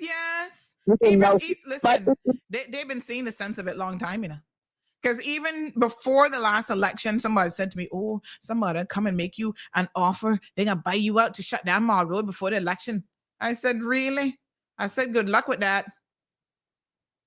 You got to know your worth. Because whatever offer they come with, tell them make it 10 times that. Because you know they're not going to do that. So you're good. Too much money. Know your worth. Know your worth. Don't sell out to people. Because the value of a platform like this has nothing to do with money. Yeah? Exactly. Right? Exactly. It's about allowing Caymanians to be heard. And when you hear young people, because I am an old woman, and I hear everybody, Caymanians are entitled. Of course, I'm entitled. I know where to go dig up my bones. I'm a boneyard Caymanian. I know where to go dig them up. So I'm entitled to that. And I can hold that until they stop giving me water. But when they want you to do it, you can't feed yourself. They stop giving you water, you will die. And then the police will send me to hospice. But anyhow. Thank you, my dear. I got some very interesting comments coming in on WhatsApp. Let me read a few of those. We're into a little bit of overtime this morning, so we're going to start to wrap things Okay, up. I got call you this afternoon. Please answer me. All right. I need to ask you a question. Okay. Legal. All right, good. Okay, bye. Look at this picture that someone just sent. This is talking about privilege, right? And this is so interesting and spot on. The person next to her, this is their both on a racetrack, says, quit whining. It's the same distance. And poor her, this woman, she has shackles on her leg, a big ball, iron ball, and she has landmines and all kind of obstacles, an alligator pit and a brick wall and all kind of stuff to go the same distance. It's not about the distance. It's about, in fact, what you have to go through. Rosie says privilege isn't the presence of perks and benefits. It's the absence of obstacles and barriers. That's a lot harder to notice. Wow, Rosie, you are spot on. Brenda says, of course, Caymanians are entitled and should be. Well, child, we don't even know our history and where we've come from. So it remains, a struggle. That's one of the reasons why, to me, that Cayman series is so important, because we get a little bit of nugget from our elders of what they had to endure to be where they are. Ms. Brenda says it's never been a level playing field. This person said the following about the Cubans. I saw this guy yesterday, so we were being sent pictures. And I'm sorry if you think that posting pictures is somehow insulting them, but hello. One of these days, these pictures are going to solve some of these crimes, because we got the video of who they say broke into that house in Breakers, huh? Yeah. So when we post that up on social media, Alva, I hope you're not offended that we're naming and shaming them, because we do that with anybody who breaks into people's homes. So we got some pictures. And this person says, anonymous, I saw this guy yesterday morning as I was going to Waffle Monkey, nicely dressed, but still I felt suspicious about him. Never seen him before, right? But he's one of the beggars from Cuba. God bless. I mean, I feel for them. But if you're causing these crimes, they've got to freaking go. I was scared on Saturday to park and walk. These are other people. I was scared on Saturday to park and walk to my car in the back parking lot of Waffle Monkeys. They need security. No, they're supposed to have security there. So I don't know where he was this weekend. A simple thing like someone driving out of the parking spot in the corner, not really a parking spot, freaked me out. My heart was racing. Anybody feeling sympathetic for these women who are walking to their vehicles alone? Alva, can you post something about that? Women in Cayman who are frightful because these people are just loitering and hanging out and begging, and women are feeling accosted by this. This person said, if you're born as a Caymanian, life is automatically leading you 1-0. If you're not educated, 2-0. If your parents don't have money, 3-0. And if you don't have connections, that's 4-0. How much Caymanians get a step up in their own island? How must, Caymanians get a step up in their own island? What a mess.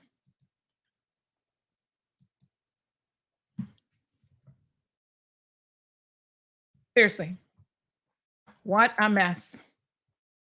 It's a sad indictment on us when we can sit back and allow the slackness to go on. And in the name of Cayman kindness, well, I call it Cayman stupidness. Yeah. We can just allow it to happen. What a mess. As Brenda says, they're posting pictures and telling lies in Caymanians with the free phones and Wi-Fi. Our government is giving them, keep showing them. If they don't want to be on camera, then stay in your quarters. Everton says, but these young kids, they need to get a profession, learn some former skills instead of being a nuisance to people. Send them back to their damn country. We have the same problem here too. They have no skill, just being a damn nuisance. And he's in the United States of America. Now, I want y'all to pay attention now. We're going to read a few comments, but I want to educate you about something that is going on. So I have been begging the government to pay attention to this situation because it's getting out of hand. I'm happy to say that they do listen.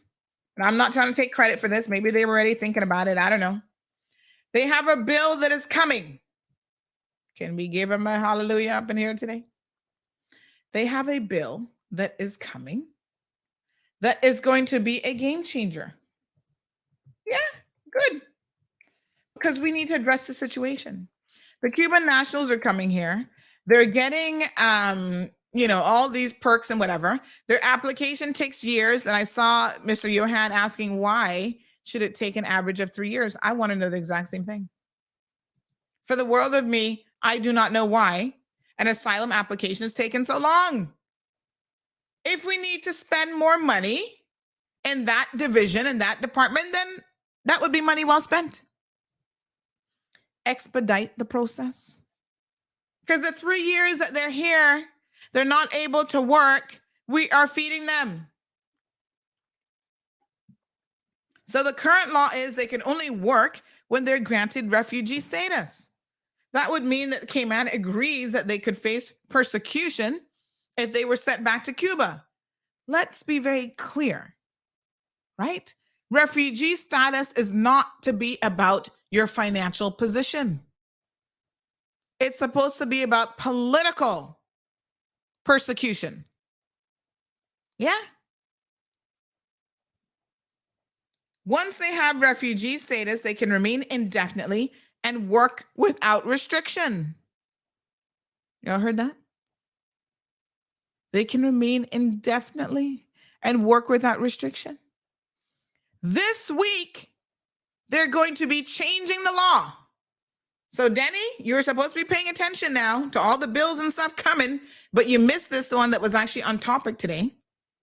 You should have called in today and talked about this one, because this would be a good thing to educate the people about. This is another bill that's coming before the Legislative Assembly. And this one is going to change it. Let's be very clear on what the changes that's coming. That when they are granted refugee status, they will be granted permission to remain and work for 3 years only. And it will be reviewed. Aha. You understand me now? Prior, all this time, including the 15 years that the progressive government was sitting on there and they're behind, they weren't looking at this situation. Shame on them. They were allowing them to come here and stay permanently. But here's the joke. Let me tell you how duplicitous and dishonest some of these so-called refugees are. They come here claiming political persecution, providing all kind of documentation to us. I got the bill here. I'm going to show you in a second. And what the government has found, this is what a high-ranking government official said. What we found is that some Cubans who've been granted refugee status have gone back to Cuba. What? What did I just hear? Gone back to Cuba? Well, you can't be in fear of your life if you're going back to Cuba. Political prosecution, my rear end. No, it's a scam. It is a scam that they're running on foo-foo Caymanians.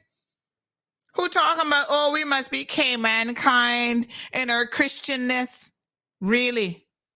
Well, what God that they serving that makes them want to take advantage of people? I'm just wondering. Most of them Catholic and not the same damn God? So they gotta go on a plane and go back to Cuba, living their best life, visiting family, and having the best of both worlds. And here talking about, oh, we're a political refugee, political prosecution, my rear end. It's a farce. It's a lie. Don't fall for it. So now the government gonna fix them. Now we on to it. Good job, CIG. Because if they do that now, it's gonna be like, hold on a second. This new bill, which will become an act, part of the act, is going to strip you of your refugee status, take you behind and go back home. Or, like everybody else who is here as a visitor in this country, get yourself a work permit. Here it is, the Customs and Border Control Amendment Bill 2022. Okay? a bill for an act to amend the Customs and Border Control Act 2022 revision to, among other things, adjust procedures under Part 7 to enable more expeditious processing of applications for asylum and for incidental and connected purposes. Ooh, honey, this is good. Ministry of Border Control and Labor, thank you. Ministry falls under Chris Saunders. Now we get to it. We're amending it with a view to facilitating faster decision-making while continuing to observe the country's obligations under the convention relating to the status of refugees done at Geneva on the 28th day of July, 1951, and the protocol to the conventions. These conventions, folks, are the reasons why we can't just push them back out to sea, because we are beholden to international obligations. Okay, so say what you will, Cayman is not an independent jurisdiction, and we're signed up to certain things, including the Geneva Convention and the protocol to the convention. Thank you, UK. Sign us up for these things. We have to adhere to them. But now we're going to tweak it just a little bit.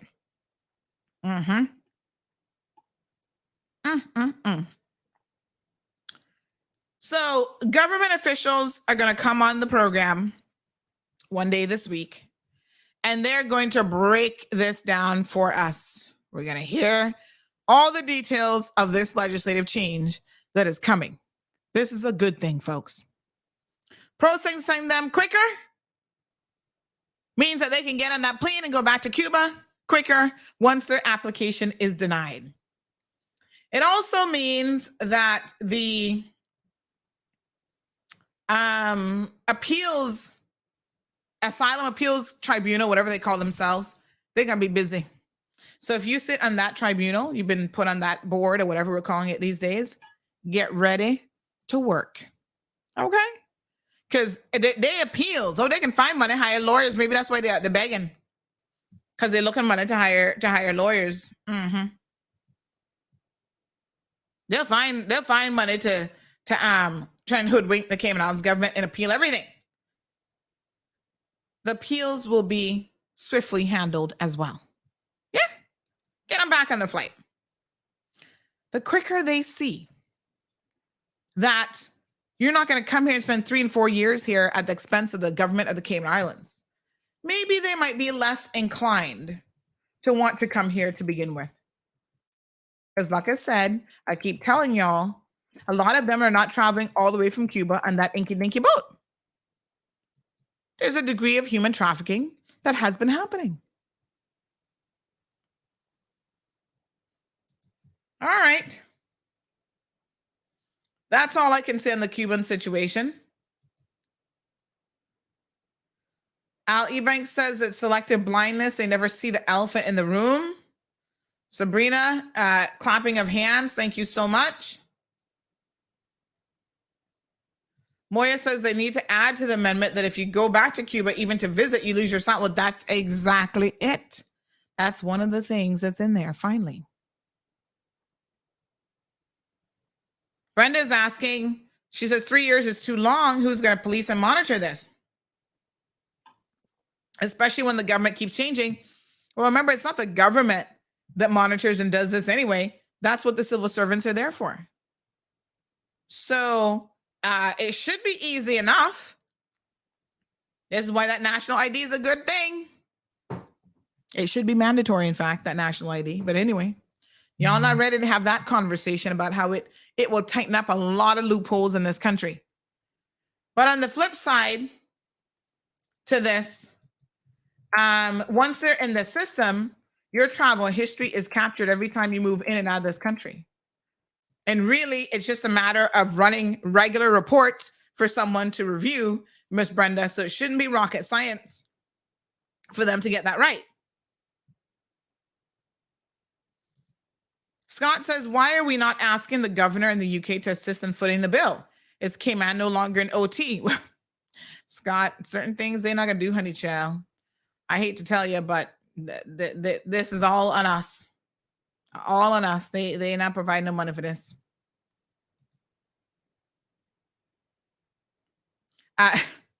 Marshall says, so Sandy, you begging now. I heard you say you're begging the government. Touche. Begging them to do their damn jobs. Imagine. Ay. Suzette says, we've been waiting on that bill, Sandy. Yes, a score for the people of the Cayman Islands. Beautiful.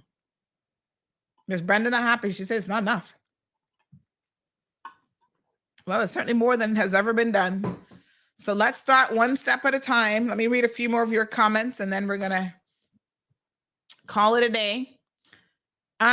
Miss Vernita said earlier, you come to preach and teach today with your long sleeve dress below and knee dress like the Christians. Get them, CMR.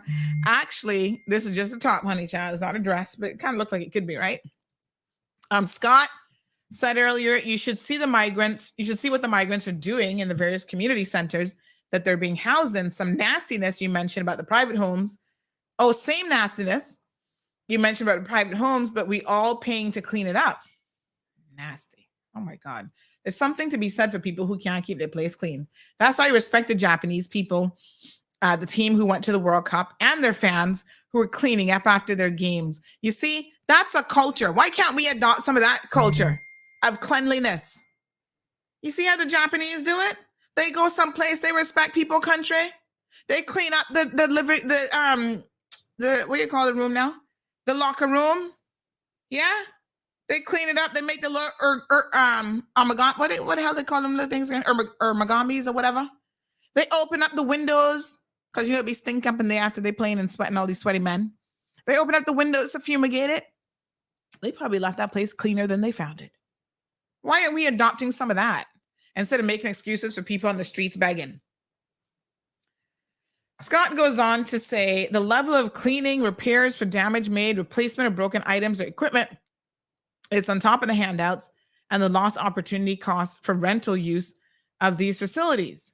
Huh. Interesting. Thank you, Scott. Eres Sere says, well, what do you expect? Don't you know how one of your Black community, as soon as you guys have the chance to be treated as humans, you guys start acting worse than whites? I don't know what you're talking about or who you're referring to, but okay. Aliana says, good morning. Let go on the notion that we are clueless. We lack direction because we live in a society that have heavy cultural issues caused by heavy immigration. We know better. But when one group of Caymanian creates versus another mindset comes to the forefront of the conversation, the theme is always redirect to otherism. Okay. Johan says, I'm struggling to see how we integrate asylum seekers that would prefer or trying to get to the U.S., Honduras, Mexico, etc. Well, I mean, Johan, a lot of them stay here and remain here, and they're perfectly happy to stay here. So I wouldn't necessarily say that they're all looking to leave. Like I said, Cayman is, in some respects a little bit easier for them. I think America has always been seen as kind of like the Holy Grail because, I mean, now in parts of certain cities like Miami, you got little Havana, so they don't even feel like they've left Cuba, except they have more economic freedoms. They can make a little bit more money, but they certainly don't have to learn English there, and they're surrounded by their own people all day, the same food, the same culture, everything. It's just that they're in Miami with some additional benefits. Marva says, our problem is in Cayman is lack of knowledge. I quote, security, maintenance, and detention of irregular, unwanted migrants between January through September has cost the CIG 1.2 million. It's actually 1.3 million. Can you imagine? That doesn't include other basic amenities. Caymanians would make more sense to have that money spent on our own Caymanians to feed them and provide many shelters. Well, the problem is you can't not take care of them while they're here, because then that's a whole other situation, right? So we do have international obligations as it relates to that. but there's much more that we could be doing. You Little Brat says, when they show up on the shores of Belize, they're put on the next flight out. So I don't understand why that can't be done in Cayman. Politics and high professional connections between Cuba and the Caymanian big shots. I think the reason why it can't be done is because of this Geneva Convention that I was just talking about. So we are signed up to international conventions as it relates to the Cubans. And that's another reason why we're not permitted to help them get to other jurisdictions, because we would actually be breaking the law.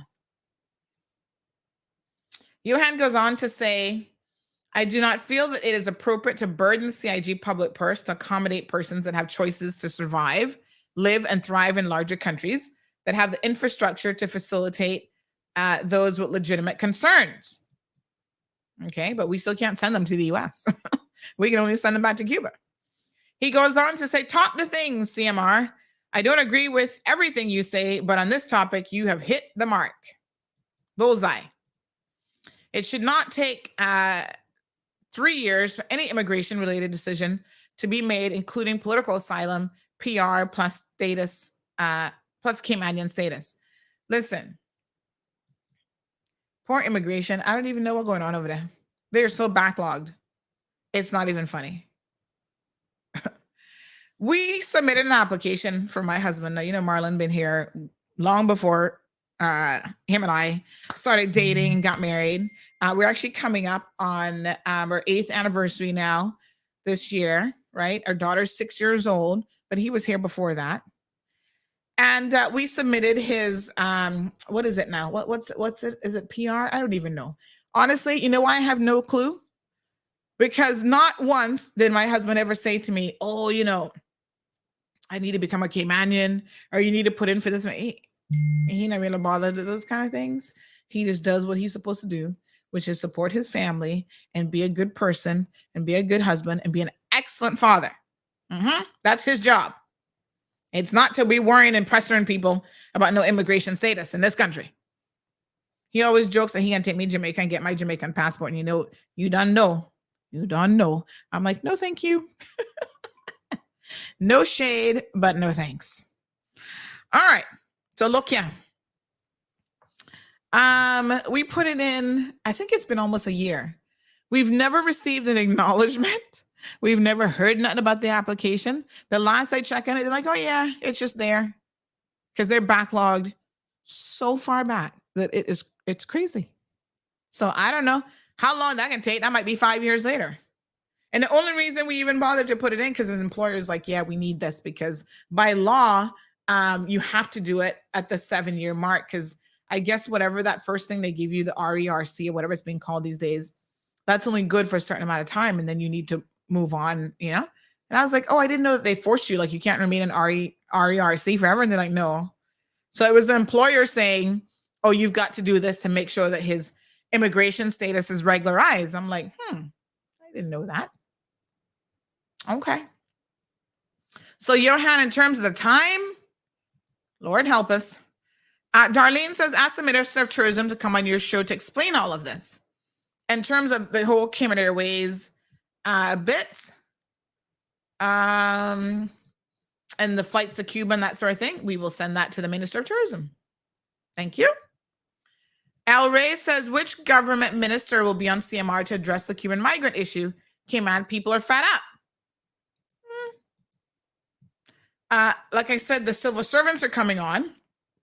I don't know about the government minister now, but let me see here now. We'll send it to Saunders. Maybe he can join in. So we've requested Mr. Honorable Kenneth Bryan. So let's send this one to him. And El Rey would like to hear from a minister on the Cuban situation. So let's send this one to Mr. Saunders. All right, good stuff. Suzette says, blessed morning all. Hi, Sandy. This is a topic that can bring out much, and I thank you very much once again for all that you've been teaching us. I'm sending thanks to the female caller for all the history, highlights, and educational information she shared on the Cubans. Thank you, ma'am. The boat, raft, makeshift craft, vessel, Cubans are destroying our country and have brought much havoc and sadness to our islands. I'm praying that our government will stop allowing them, and unfortunately it got cut off. So, I want to be very, very clear, Miss Suzette and anybody else who's listening to the program this morning. This is not a show that is designed to be getting people up in arms about the Cubans. We're just speaking some truth here today. If people are feeling a particular way, right, they're entitled to feel that way. And oftentimes they're feeling that way, not just because these people are Cubans and we just don't like Cubans, but a lot of them have demonstrated behavior that we don't appreciate. And, when someone like Alva, who has the power to say in his own right in the community, speaking in the community, like, yes, can we ask you all to please adhere to some of our standards, some of our behaviors? Instead, like, oh, let's just still feel sorry for them and give them a handout. That's not what this is about. This is a lack of respect for our country. That's like someone coming to your country and stepping on your flag because in their country, it would be okay for them to do that. We don't do that here. And my point is this. If we continue to allow this type of behavior to go unresponded to, right? It will only get worse, and Caymanians are fed up, and they're only going to get more fed up, and you're going to see more of this anti-Cuban sentiment, which I'm saying we don't have to go there. We don't have to have an anti-Cuban sentiment. But pushing people down and telling them, you can't express how you're feeling about this situation, and your feelings are wrong because, oh, it's xenophobic, it's this, it's that. You're going to create more of a problem than you realize. Yeah? Miss Debbie, good morning. She says, you were pulverized with that post. Yes, honey child, they tried. And I must tell you, I only read a few comments. I was like, whatever. Caymanian so foo-foo, trust me. But she says, you were pulverized with that post. Caymankind was a popular sentiment. We're now Cayman blind. I know what I experienced at 8 a.m. on Friday morning, so imagine my surprise when I had saw that they had gone into central Georgetown. Only God knows what they told other people. If it was the pregnant wife story. I mean, Miss Debbie, this is the problem. There are too many of them out there doing it. So I'm pretty sure the ones that you saw were not the same ones. And as you said, they must have got different little cards that they're handing different people with different excuses.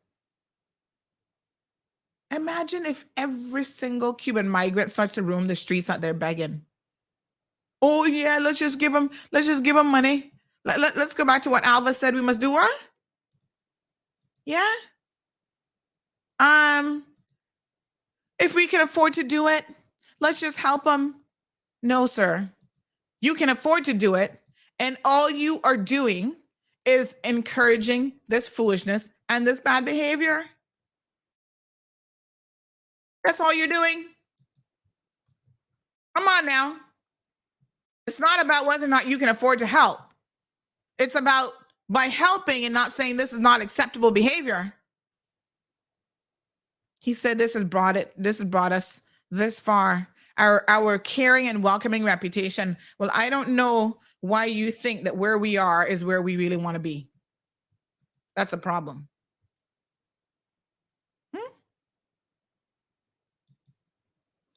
Magdalene says, let me know when March Willie Ale plays. When what? When March Willie Ale play. What that? Trust that the Caymanians on this page will show up. When we're going to march. But we will see. CMR know how that go.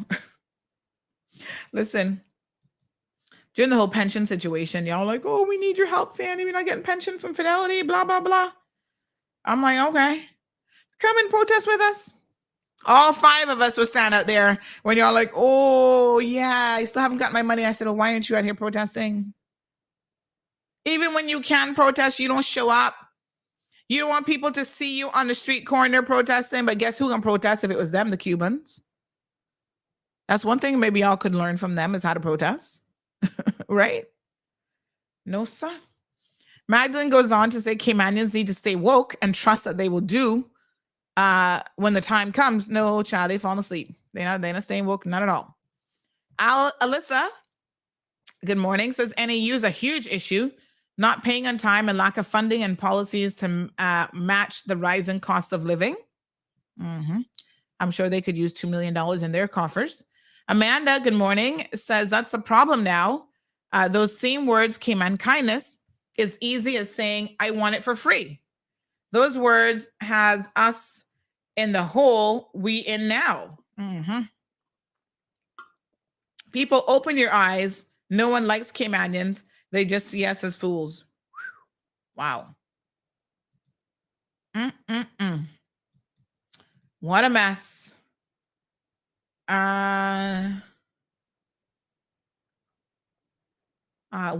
hun, I don't think that Dart is Caymanian. Is he? Actually, he is. And look at one of the more outstanding buildings.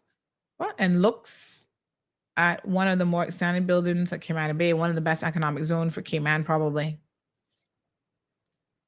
I'm a little bit confused, but he is Caymanian, and he has, unlike a lot of the other people who come in here using this country, at least he has substantially contributed financially and otherwise, with over 1,000 people working in the DART organization, and a lot of them, for the record, are actually Caymanians.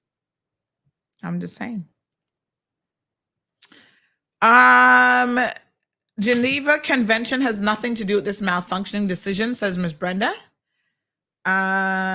She also says, you're wrong, Sandra. They're just redirecting their strategy. Their objective is to get to South Florida, so they'll stay here until that opportunity presents itself. Well, they seem to be happy to come here. We can give them work. El Rey says Cuban migrants who land here should be processed and back to Cuba within a week. Amir says El Rey supported. Brenda says just plain feisty and ungrateful. Alejandro drinking his Brazilian bowl this morning. How many cups are you on, Alejandro? Amir says in Belize, they are processed and sent back home.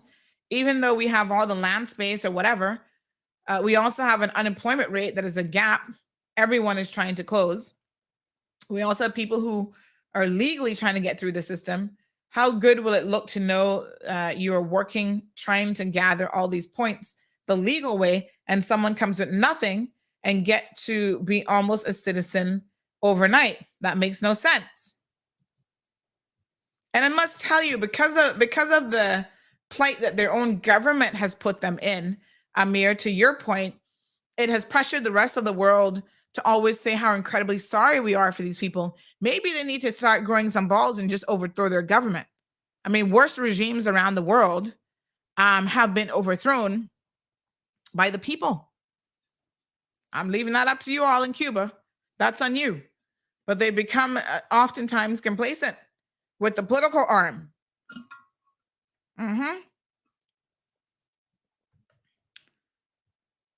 Alejandro says, do the people they assign the assignment to understand the assignment assigned to them?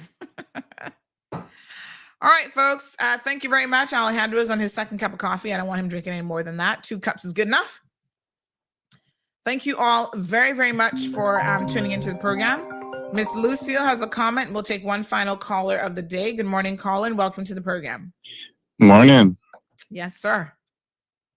To your point about why people don't rise up, I can't help but be reminded about colonial times with the Spanish and the Portuguese. There's a reason why the Spanish were able to dominate, and there's a reason why the there's a reason why the Spanish were able to dominate, and they were risen up against, they were rebelled against, and why the Portuguese were so easily conquered the peoples of what is now Brazil. The Spanish ruled with an iron fist and, subjugated the people. And eventually the people got tired of it and they overthrew the Spanish. With the Portuguese, it was a different story. What they did when they came to Brazil, they gave the Indians things that they thought they needed and threatened to take it away. So things like scissors and food and clothes and stuff, all for free, in order to subjugate their own people. So maybe that's why it'll never happen in Cuba. Interesting. Mm-hmm. Thank you very much. Appreciate it. All right, folks. Miss Suzette says, Miss Brenda says they want the best of both worlds. Suzette says, many thanks, Sandy. Great show. Do enjoy this wonderful Monday. Thank you very much. Jonathan says people need guns to start a revolution and change a government. Not always. The revolution starts in your head first. And until you can get past that, no amount of guns in the world is going to help you. So folks, tomorrow morning, we will have Health City in the house, joining us as usual for the first hour. And then after that, we need to talk about the Friday's case with the rapist, now convicted of raping a woman twice. And you guys are going to be surprised. I see some of y'all still trying to defend this rapist, even after he has been convicted about, we weren't there. Y'all need to shut the hell up. You weren't there, and you never sat in court and listened to the case. I did. Yeah. In fact, the only media who actually followed this case. The rest of them not bothered about it. The women who are being traumatized by these sexual predators. I'm so glad the judge came to the right conclusion, but he's a bold-faced liar, this young man. Now he used in the court and lying about how he's the primary caregiver for his daughter so that he can stay out on bail. Watch and see if he don't get on one of them little canoe boats. Mark my word. But tune in tomorrow on tomorrow's program. We will talk more about that and other local happenings in the community. So stay tuned. Here's your news headlines for today, Monday, December the 12th. And by the way, tomorrow we're going to start in earnest with our Christmas giveaways. We have over 50 prizes, and I'm still collecting more. Everything. We got a sound bar, for your music. We got a leather Kenneth Cole bag. We got books and organizers, all sorts of stuff in the goodie bag. Y'all got to see one big box of all the Christmas wrappings and more to come. I'm so excited about Christmas. Rapist Renato, that's what we're going to call him. That's his name. So come on, make sure you're tuning in, folks, and you continue to listen for your opportunity to win one of many prizes. We're going to have a good time. Christmas is right around the corner. By the way, big shout out to Sabrina Turner. Did you guys see over the weekend?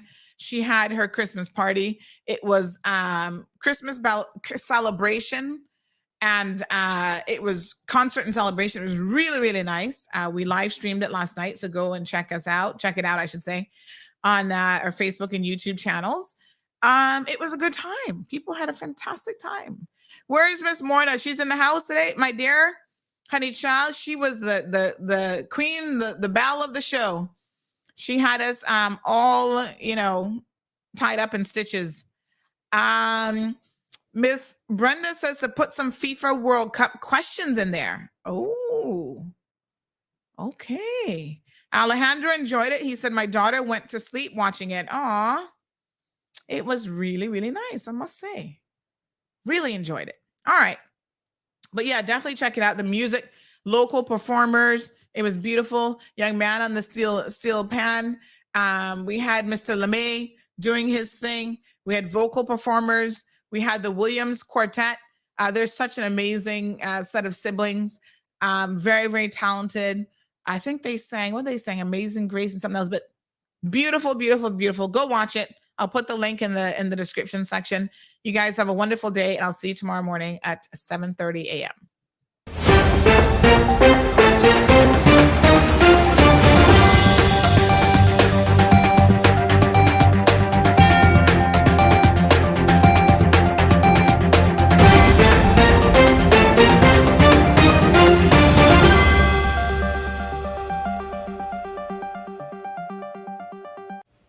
Hello, I'm Kevin Watler, and this is your CMR Daily Buzz. Here's a summary of some of Cayman's latest headlines. A 23-year-old West Bay man died while another individual is hospitalized in critical condition following a single-vehicle collision along Eastern Avenue early Saturday morning. Police are warning the public to exercise caution and vigilance when conducting financial transactions, especially withdrawing cash during nighttime hours. Robbers recently targeted victims who were leaving ATMs at night. Charles Walton III, who robbed two men at gunpoint earlier this year, has been sentenced to 4 years and 1 month in prison on one count and 3 years and 1 month on the second count. The sentences will run concurrently. DJ Renato Harris was found guilty on 2 counts of rape. The judge ordered a social inquiry report and will sentence DJ Renato on January 22nd. 47-year-old Roger Devard Bush, who was found guilty earlier this year of murdering his son, 24-year-old Shaquille Bush, in 2019, must serve 33 years in prison before he is eligible for release, 3 more years than the basic statutory tariff. He was also sentenced to 10 years in prison for an unlicensed firearm. Jane Owen will be the next governor of the Cayman Islands. She will take over from Governor Martin Roper, who leaves next year. Mrs. Owens is expected to take up her appointment in April 2023. American Airlines could soon start flying directly to Cayman Brac, Tourism Minister the Honorable Kenneth Brown revealed in Parliament. He also revealed that Sun Country Airlines will return to Cayman soon. Now for your CMR weather update. It's brought to you by WG Charters. Sunrise at 6:49. Mostly sunny skies are expected when the temperature is 83 degrees Fahrenheit and humidity 68% like the forecast calls for. It will feel like it's in the high 80s. Winds east-northeast at 5 to 10 miles per hour and the sun sets at 5:48. At nighttime, the temperature falls to the mid-70s. Looking forward, similar weather conditions are expected. If you would like to know more on any of these stories, visit CaymanMallRoad.com or follow Cayman Mall Road on Facebook, Instagram, LinkedIn, Twitter, and YouTube. That's it for now on the Daily Buzz. Thank you for joining me. Please stay safe and God bless.